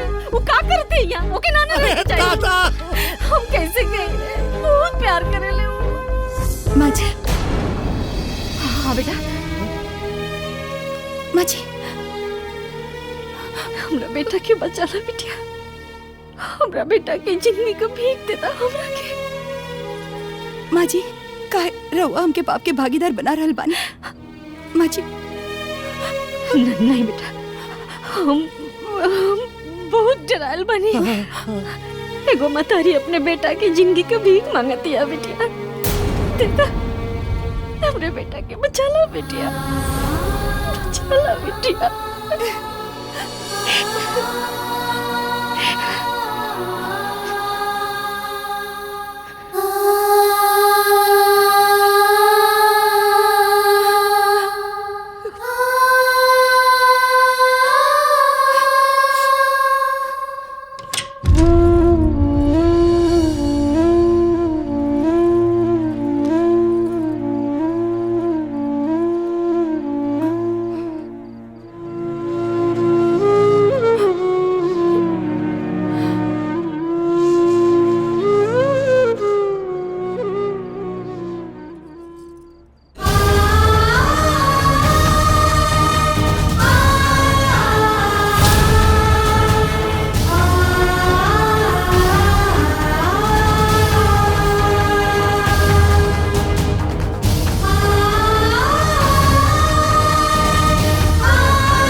भवानी बिटिया, तू ऐसे कैसे कोनो अघोरी के बात मान के इतना बड़का फैसला कर लेलू? मारे वाली भी मैया और बचावे वाली भी मैया, हम तो यह कहा बिटिया कि तू अपना ससुराल लौट जैतू। ना पंडित जी, हम अपना स्वार्थ खातिर अपना पति की जिंदगी दाव पे ना लगा सकेनी। हमरा बिटिया खनी तू बाड़ू।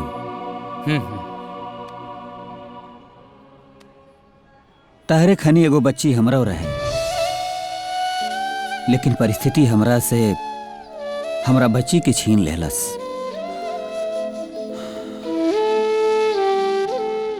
ससुराल ना सही त नैहर लौट जातू। नहीं खे जा सकत। कहल जाला जब एगो औरत के डोली ओकर मायके से निकले ले तो ओकर बाद ओकर मायका पराया हो जाला। अब ना ही तो हम अपन ससुराल जा सकीले और ना ही अपन मायके। बेटिया, हाँ, जेकर केहू ना होला नु उनकर ही माता रानी होली। आ जब तू इनका शरण में आइए गेल बाड़ू बाबू, तो यही जा रही है। माता रानी तहरा खातिर जरूर कुछ अच्छा सोच ले हुई है। आ तू देखी है, माता रानी के कृपा से तहरा जीवन में सब कुछ अच्छा हो जाए। लेकिन पंडित जी, लेकिन वोकिन कुछ ना बिटिया। हाँ। माता रानी तहरा के जानबूझ के अपना शरण में बुलौले बाड़ी। अब अपना जीवन के सारा फैसला थावे वाली मैया पे छोड़ दा, सब ठीक हो जाए।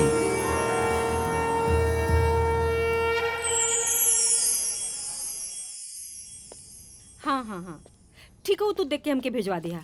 ठीक ठीक। हाँ। माई, भवानी कहाँ बाड़ी? पूरा घर में हम ढूंढ लेनी पर वो दिखात नहीं की। हम फोन भी कहीं नहीं, उनका फोन भी स्विच ऑफ आ रहा बा। अच्छा, सवेरे से तो हम लोग भी ना दिखली बेटा। हमरो के ना पता कहाँ चल गई नी। माई, भवानी सवेरे से दिखनी ना घर में ना, और वो सब हमके बतौनी भी ना। अरे भगना, तोहार तबीयत खराब रहल ना, तो हम और सोचनी का परेशान करी कि है कि ना। हमरा समझ में नहीं ख्यावत की उ बिना केहू से कुछ बतौले ऐसे कैसे चल गई। अरे जीजा, आज तक केहू भरोसा बा? पता न केकरे मन में का चलता का ना चलता। मम्मा का बकवास कर रहल बाड़ा? हाँ? तोहार दिमाग खराब बका? अरे यह तो हो सकेला कि वो कोनो काम से अपने घर चल गई हो। हाँ। रउआ लोग उनके घर पे फोन कहीं का? अरे भगना, उ लोग के का परेशान करी। मामा, सवेरे से भवानी घर पे दिखात नहीं की और रउआ परेशानी के बात कर रहल बानी। उनका घरे हम फोन करतानी। प्रणाम प्रणाम समझी। बाबूजी। अरे नमस्ते समझी। खुश रहा। पकड़ा। बाबूजी, भवानी राउर घरे गए नहीं का? भवानी नहीं खे। भवानी तो एजे हो खिनू। हम तब ई पेपर पर भवानी से साइन करावे आल रहनी। हाँ, भवानी यहाँ नहीं खे ते कहाँ गई? बाबूजी, हमके लागल कि उरउए के घरे गई बानी।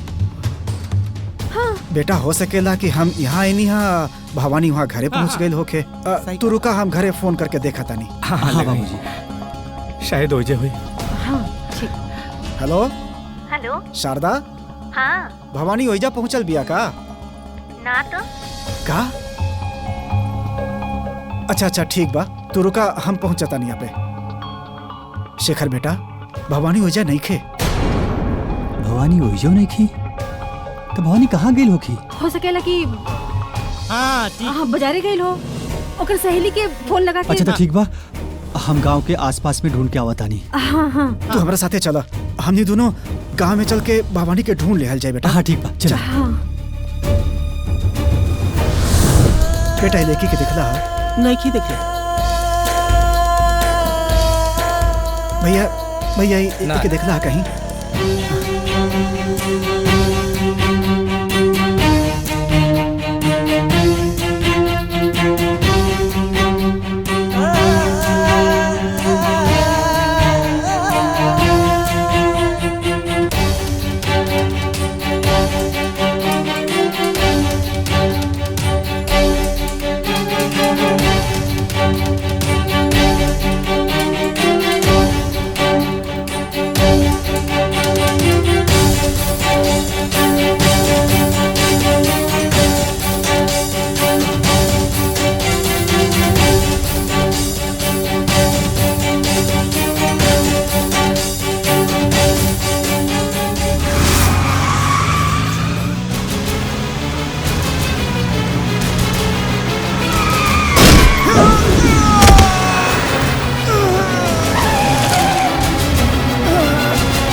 बधाई हो, तोहार काम हो गई। हमार पैसा तैयार रखिए, आवत बाने। इतना भी का जल्दी बा? हमरे तक मौत के खबर पहुंच जाई तो तोहरे तक पैसा भी पहुंच जाई। ठीक बा। हमार पवन के हक केहू ना मार सके, चाहे वो भवानी होखे चाहे वो कैलाश नाथ। बिटिया चला, तू घरे चला। कहाँ भइल पंडित जी? चला तोरा घरे चले। कहा? कौन घर पंडित जी? अब हमार कौनो घर नहीं खे। तोहरा बाबूजी के घरे बिटिया। तोहरा उनके याद ना आवेला? उ त आवेला, पर हम उनके और दुख नहीं खे पहुँचावल चाहत। ना बिटिया, अब उनका के केहू दुख ना पहुंचा सकेला। का भइल पंडित जी? हमार बाबूजी ठीक तो बाड़े ना? बिटिया तोहर बाबूजी ये दुनिया में ना रहले। ना पंडित जी।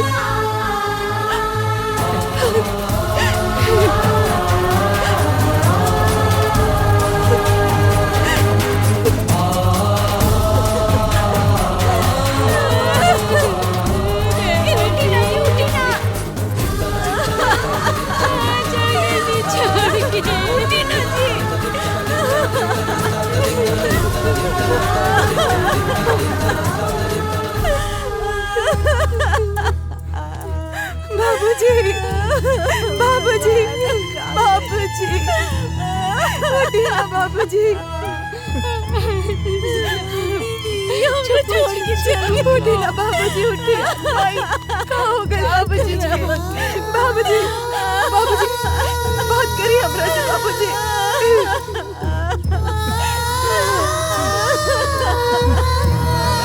बाबूजी, बाबूजी उठिए ना। बाबूजी, बाबूजी बात करिए हमरा से, बात करिए बाबूजी। ठीक ना कहोगे, ठीक ना हमारे बाबूजी की कहोगे हमरा से बात नहीं की कर रहा। बाबूजी, ठीक ना बाबूजी।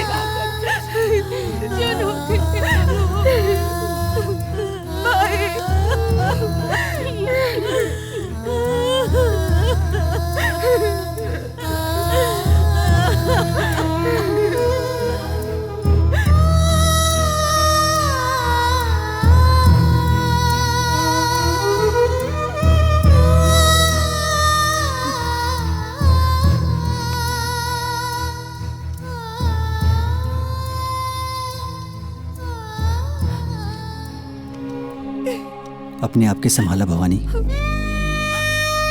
जान होके के रहल तवन तो हो गई, पर तू ये ठीक ना कैलू। अरे वो पाखंडी की कहला पर तू हमके और अपने परिवार के छोड़ के चल गईलू। हाँ भवानी बेटा, शेखर ठीक कह रहल बड़े। अरे जीवन और मरण तो सब भगवान के हाथ में होला। अरे ऐसे बात ना भजीजा जी, हमरे जैसे बहुत ज्योतिष बाड़े, लेकिन केहू के भविष्यवाणी कबो गलत भइल ना भइल ना। अरे तू तो चुप ही रहा। अगर इतना भविष्यवाणी जानत रहता तो यहाँ बैठ के पड़ल रहता। हाँ भवानी, तहार बाबूजी हमेशा यह चाहत रहले कि जहाँ तहार शादी होखे वहाँ तो खूब खुश रहा। अब देखा ना, शेखर जैसन प्यार करे वाला पति मिलल बा, अमाई के रूप जैसन तोहरा सास मिलल बाड़ी, और बाबूजी जैसन तोहार ससुर बने। हम तो यह कहब बेटा कि तू अपन ससुराल चल जा, लौट जा वहाँ, काहे कि अब उहे तोहार घर बा। हाँ बिटिया, तू शेखर के साथ ही घरे चल जा, ना तो तोर बाबूजी के आत्मा की शांति न मिली।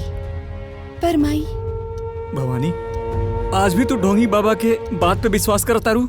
ओकरा के क्या अधिकार दे ले बा? वो कौन होला जिंदगी और मौत के फैसला करे वाला?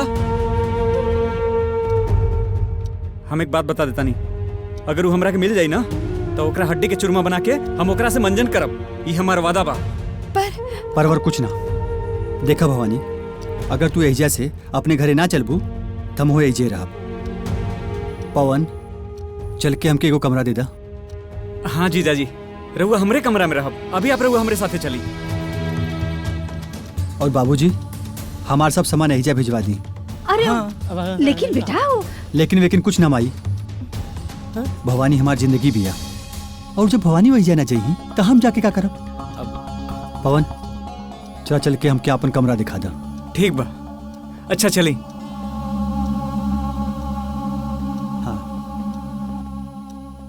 हाँ चला।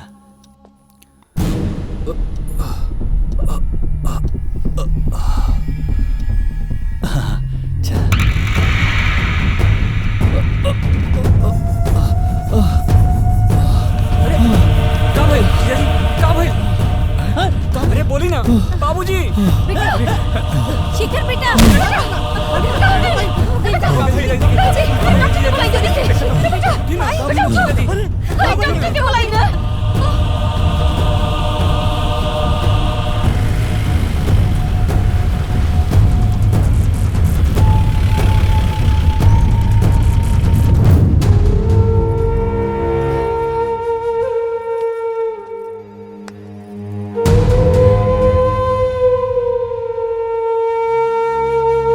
सब ठीक हो जाए।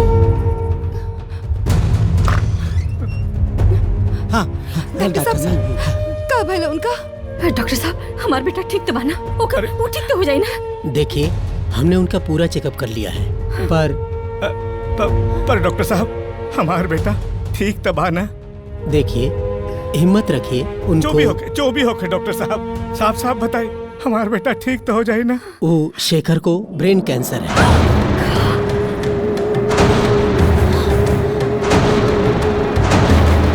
नहीं डॉक्टर साहब ऐसा ना हो सकेला, रउआ कह दी ये सब झूठ बा। नहीं डॉक्टर साहब एक बार फिर से देखिए ना, कोनो दूसरे का रिपोर्ट कुछ देख ली ना।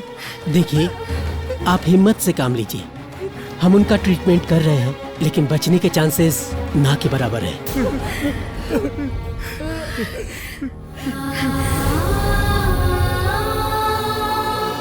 देखला हम रघुआ लोग से कहत रहली ना कि वो अघोरी के भविष्यवाणी कबहू गलत ना हो सकेला, लेकिन तू लोग ओकरा के मजाक उड़ाऊ। अरे तू क्या बकवास कर रहा है बड़ा?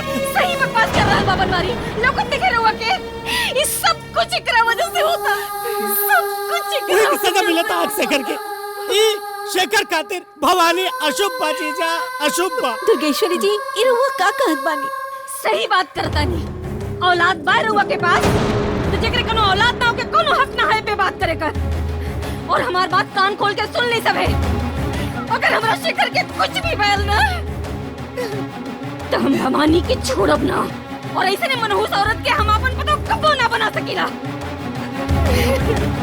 कभी ना बना सकीला, कभी ना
चिंता मत करा बिटिया, हिम्मत से काम ला। माना तानी की थावे वाली माई की कृपा से अपन घर चलत आ रहल बा, लेकिन बेटा ये मंदिर भी त तहार घर है ना, तू अपना सुहाग के बचावा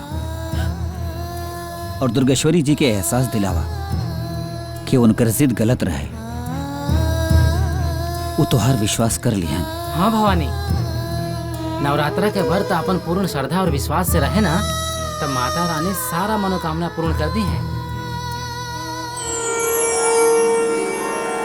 दीदी चिंता मत कर, हमार ज्योतिष विद्या ही कहा था ई मनहूस भवनिया ई घर के दहलीज से अगर बाहर कह देबू तो शेखर के कभू बाल बाका ना हो सकेला।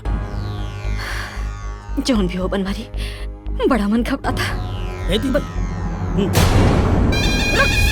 वहीं रुक।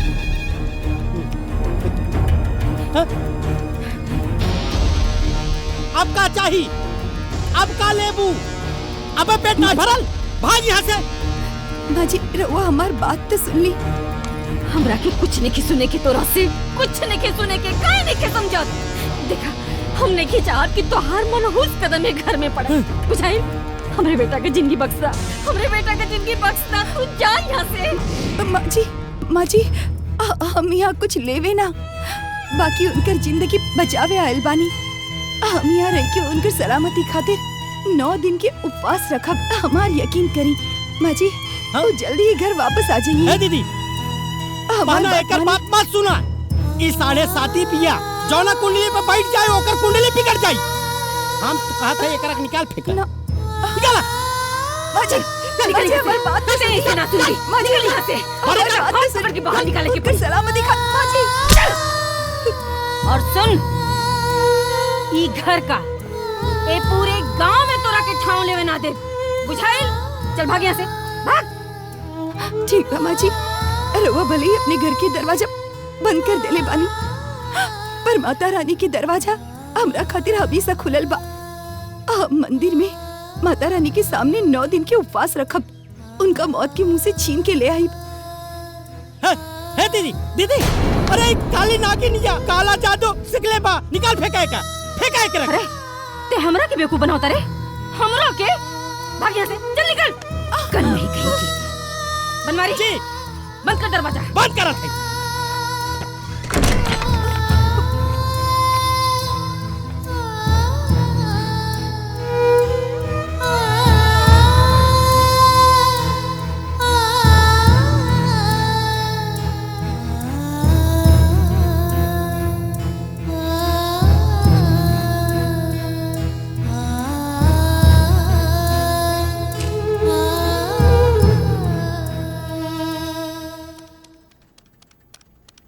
इसका हम 3000 दे पाएंगे, लेकिन जब हम ये खरीद ले रही तभी 6000 के रहे। फिलहाल इसका 3000 मिलेगा।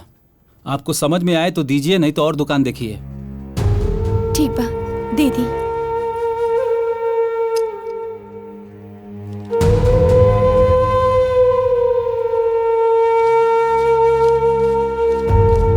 ये लीजिए। धन्यवाद। नमस्ते।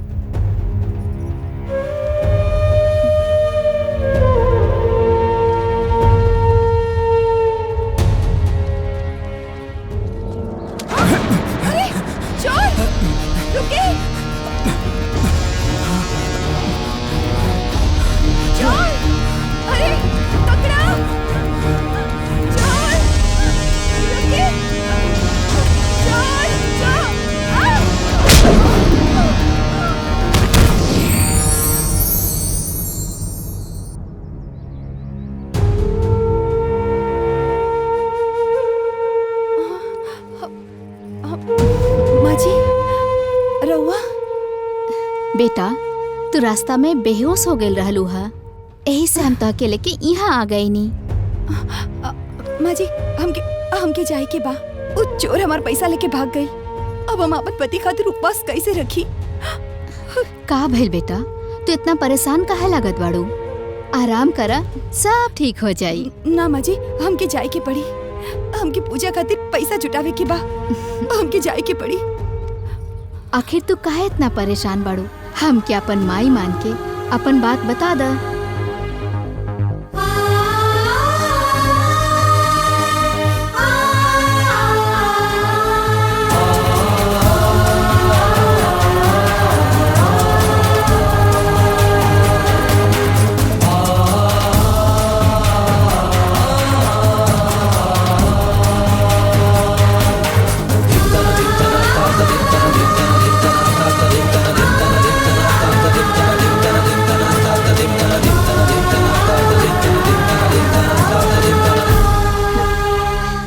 बेटा, ये तो बहुत गर्व के बात बा कि तू अपन पति खातिर इतना सोचलू, लेकिन तोहके परेशान होके के जरूरत नहीं के और ना कहीं जाए के जरूरत बा। इला, हमरे पास कुछ पैसा पड़ल बा, रख ला। इतने में अगर तहार हो जाए तो तू एके रख ला। ना माँ जी, हम रवा से पैसे ना ले सकेनी, हमके खुद जुटावे के होखी, तबे हमार व्रत पूरा होखी। लेकिन बेटा ना माँ जी, रवा ने की चाहत कि हमार व्रत पूरा होके हम अपन पति की जान बचा पाई। हमके जाए दी माँ जी, हमके विश्वास बा हम अपन पति के मौत से बचा ले। हमके जाए दी माँ जी।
नारद मुनि, हाँ माता। रउआ यहाँ? माता, हम आवल ना चाहत रहनी, परंतु आवे के पड़ गई। रउआ भक्त के भक्ति और श्रद्धा देख के हम स्वर्ग लोक में नहीं रुक पाऊनी। माते, क्षमा चाहतानी। एगो प्रश्न मन में उत्पन्न हो रहल बा। कहीं नारद मुनि।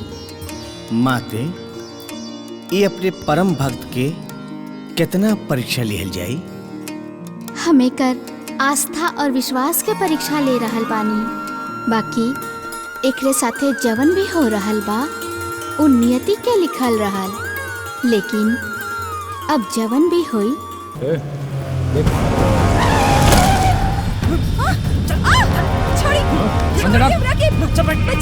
जल्दी कर।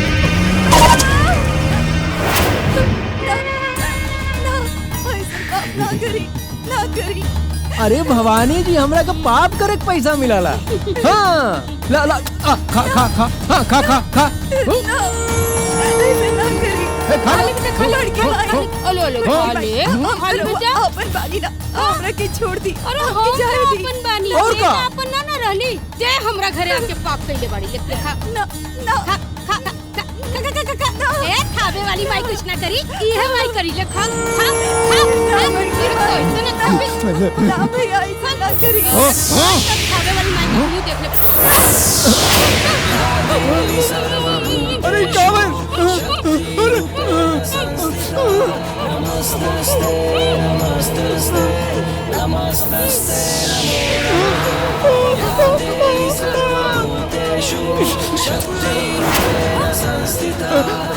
हमरा तो कुछ दिक्कत नहीं क्या?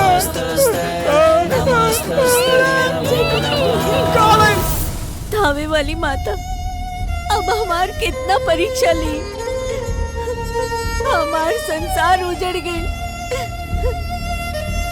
धावे वाली माता, हमार बेटी के संसार उजड़े से बचा ली। चाची, रोआ मत चाची, थामे वाली माई पे भरोसा रखा। भवानी आज तक केहू को बुरा नहीं कैले, यही से ओकर बुरा नहीं हो सकत चाची। पवन ठीके कहा था, हमनी के धैर्य रखे के चाहिए। शारदा, शारदा, दीदी, ये का हो गई?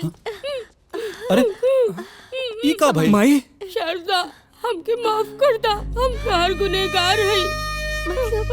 माफ कर दा। का मतलब? पापिन वाली की सुरसा के छेले।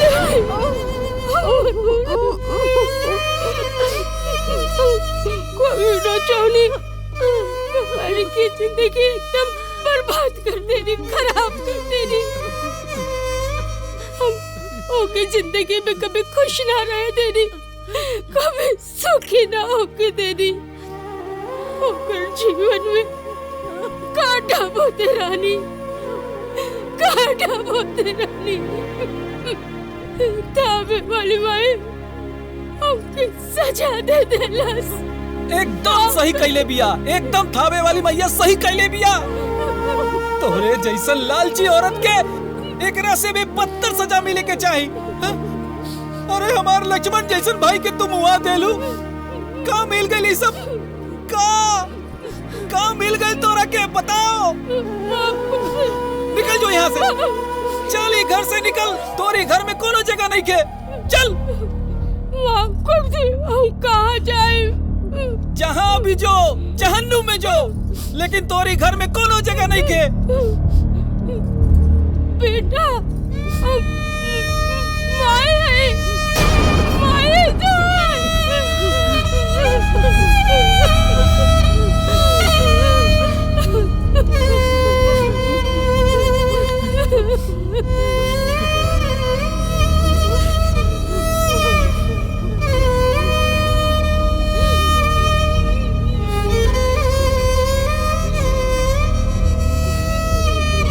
रुक जाई दीदी। दुल्हन जाए दा एकरा के, मत रोका के, पापी नहीं हो। जाए दा आजे के, जाए दा। दीदी, दीदी, जोन समय अब बीत गए वापस त ना आई। हमार तो संसार उजड़ गए। हमने की जान कि तो हर जिंदगी भी बर्बाद हो जाए।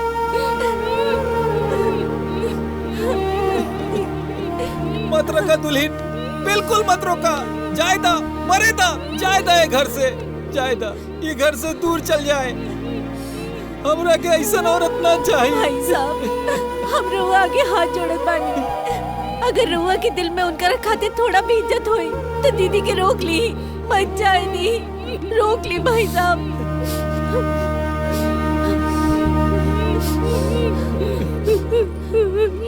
दीदी, ना दीदी, मत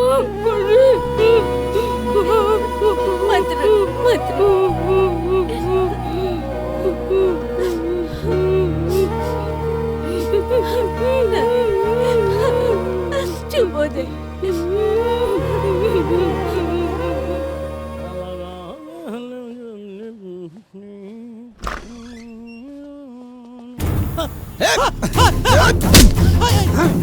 अरे बाप रे!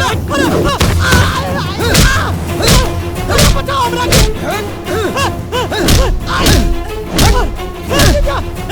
अरे हमरा बचाओ दीजा! दीजा! अरे छोड़ा एकरा के। मालिक हटी। अरे तू एकरा के काहे मार रहा है? जिंदगी खराब कर देलस मालिक, ये हमार जिंदगी खराब कर देलस। हमरा के तई एकरा के ना छोड़ा। दुर्गा प्रसाद, हम कहां नहीं छोड़ता एकरा के। हम कहता नहीं छोड़ता, हम कहता नहीं छोड़ता। हाँ पंडित जी, मामा जी की छोड़ दी मामा जी की। बेटा, ई तहार मामा ना राक्षस होई, हम एकरा के ना छोड़। अरे छोड़ा, हम कहता नहीं छोड़ता, छोड़ा एकरा के। दुर्गा प्रसाद छोड़ा। दुर्गा प्रसाद, तोहर हिम्मत कैसे भइल हमरे भाई पे हाथ उठावे का? एक तो तू अपने पत्नी का खून कैला, हमरे फैक्ट्री में चोरी कैला, और ऊपर से हमरे भाई पे हाथ उठावता रहा। शर्म नहीं आवत? हमरा पे आरोप मत लगाई मालकिन, एकर सारा जिम्मेवार बनवारी बाड़े। ना भाई, एकर बात मत बनिया, सब झूठ बोल रहा बा। ना चुप रहा बनवारी। दुर्गा प्रसाद, तू ये बतावा कि 22 साल से तू कहाँ रहला? बताओ तनी मालिक। हमरा पता चल रहा है कि फैक्ट्री में कुछ लोग चोरी कर रहा बा। ओह दरमियान हम एकरा के चोरी करते हम पकड़ लेनी, और ये हमरा से माफी मांगे लागल। हमरा के यकीन दिलौलस कि जवन भी फैक्ट्री के पैसा और सामान बा हम फैक्ट्री के अकाउंट में जमा कर दे। लेकिन प्रताप बाबू बढ़िया आदमी बाड़न, बनवरिया खराब बा ना। ते सही कहा तारे, हम अच्छा इंसान नहीं थी, हम बहुत बुरा इंसान बानी, और हमार समय भी बहुत सही चला था। ए चुपचाप जाओ। अब वहीं प्रताप बाबू के तोरा बारे में ना पता चलल बा। अगर काल ते पैसा ना जमा कैले तो हम तोर काला चिट्टा खोल दे। हाई पंचंगवा जौन बा ना, ई कहा था कि हमार राहु केतु जवन बा एकदम सही जगह पे बैठल बा। समझ ए, चल यहाँ से निकल, ना तो धक्का मार के निकाल दे। और तो भविष्य बढ़िया सुन ला, तो इस समय 7:30 चल रहा बा। सुमित्रा, हे दुर्गा, अब तो तोर और दशा खराब चली।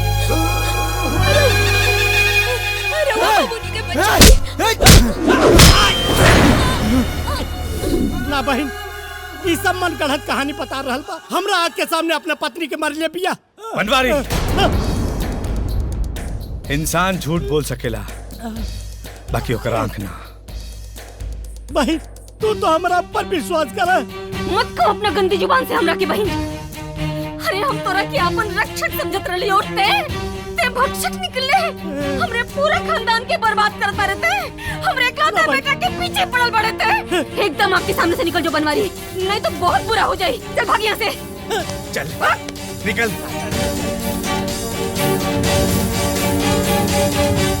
दुर्गा प्रसाद, एको बात बतावा, पिछले 22 साल में कबो अपन बेटी के ढूंढे के कोशिश न कैला? कैनी साहब, बहुत कोशिश कैनी, लेकिन शायद मैया हमार परीक्षा ले रहल बाड़ी। लेकिन हमरा थावे वाली मैया पर पूरा भरोसा बा, एक दिन हमरा बेटी से जरूर मिलवाई है।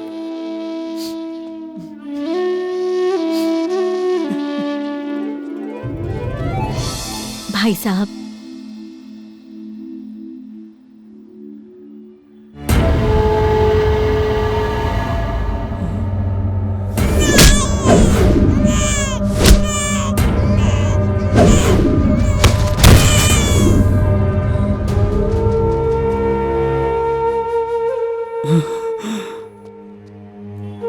रहुआ?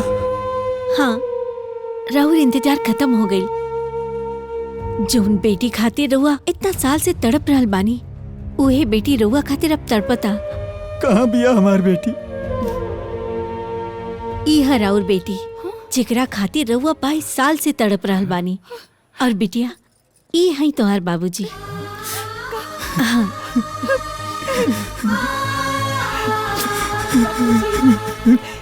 बेटी। नारायण नारायण नारायण। वाह वाह माते वाह।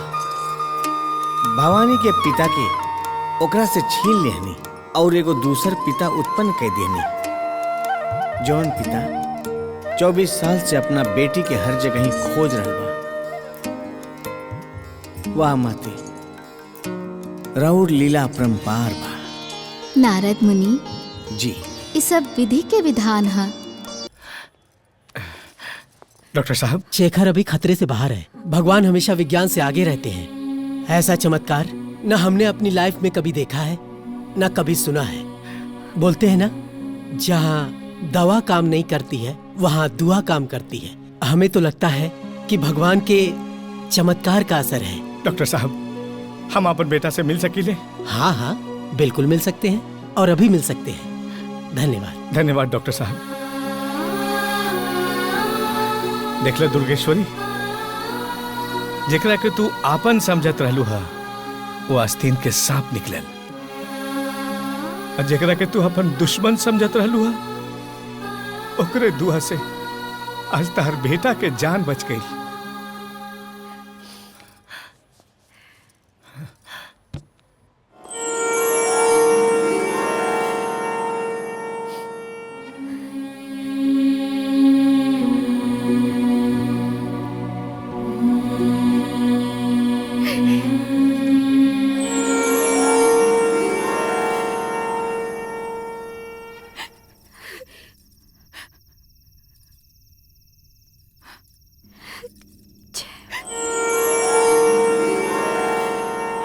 भवानी,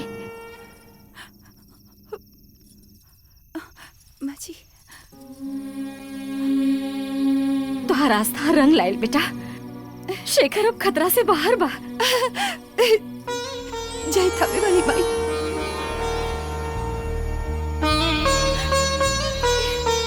भवानी, हमरा के माफ करता। हम आपन और पराया में फर्क नहीं समझ पाए।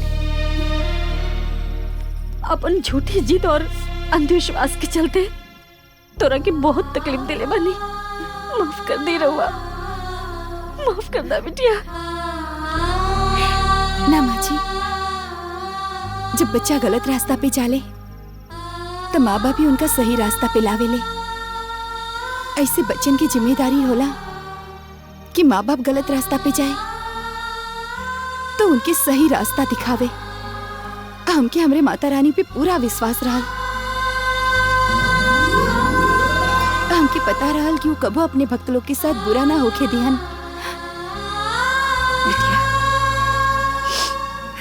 आज तो ये बात के साबित कर दे लो कि अगर पत्नी चाहे ना तो आपन सुहाग भगवान से लड़के लेके आ सकेंगे। हम माता रानी के सामने तोरा के हरावे को चुनौती देले रहनी, बाकी शायद भूल गए रहनी कि जिक्रे सर पे माता रानी का खुद हाथ हो ओके कोई कैसे हरा सकेला। माफ करता। चल अस्पताल चल। जय थावे वाली मैया। संधि जी चलिए, आ बेटा।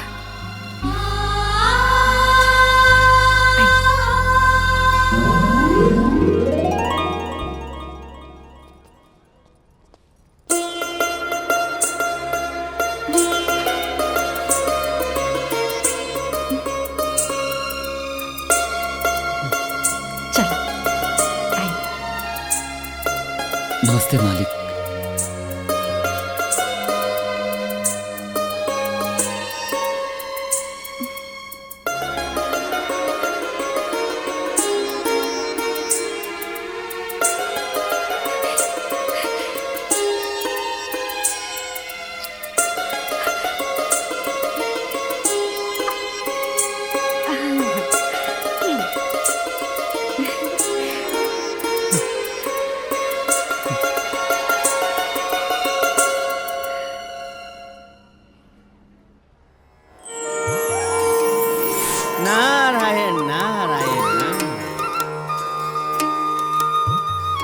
राउर के महिमा अपरंपार है।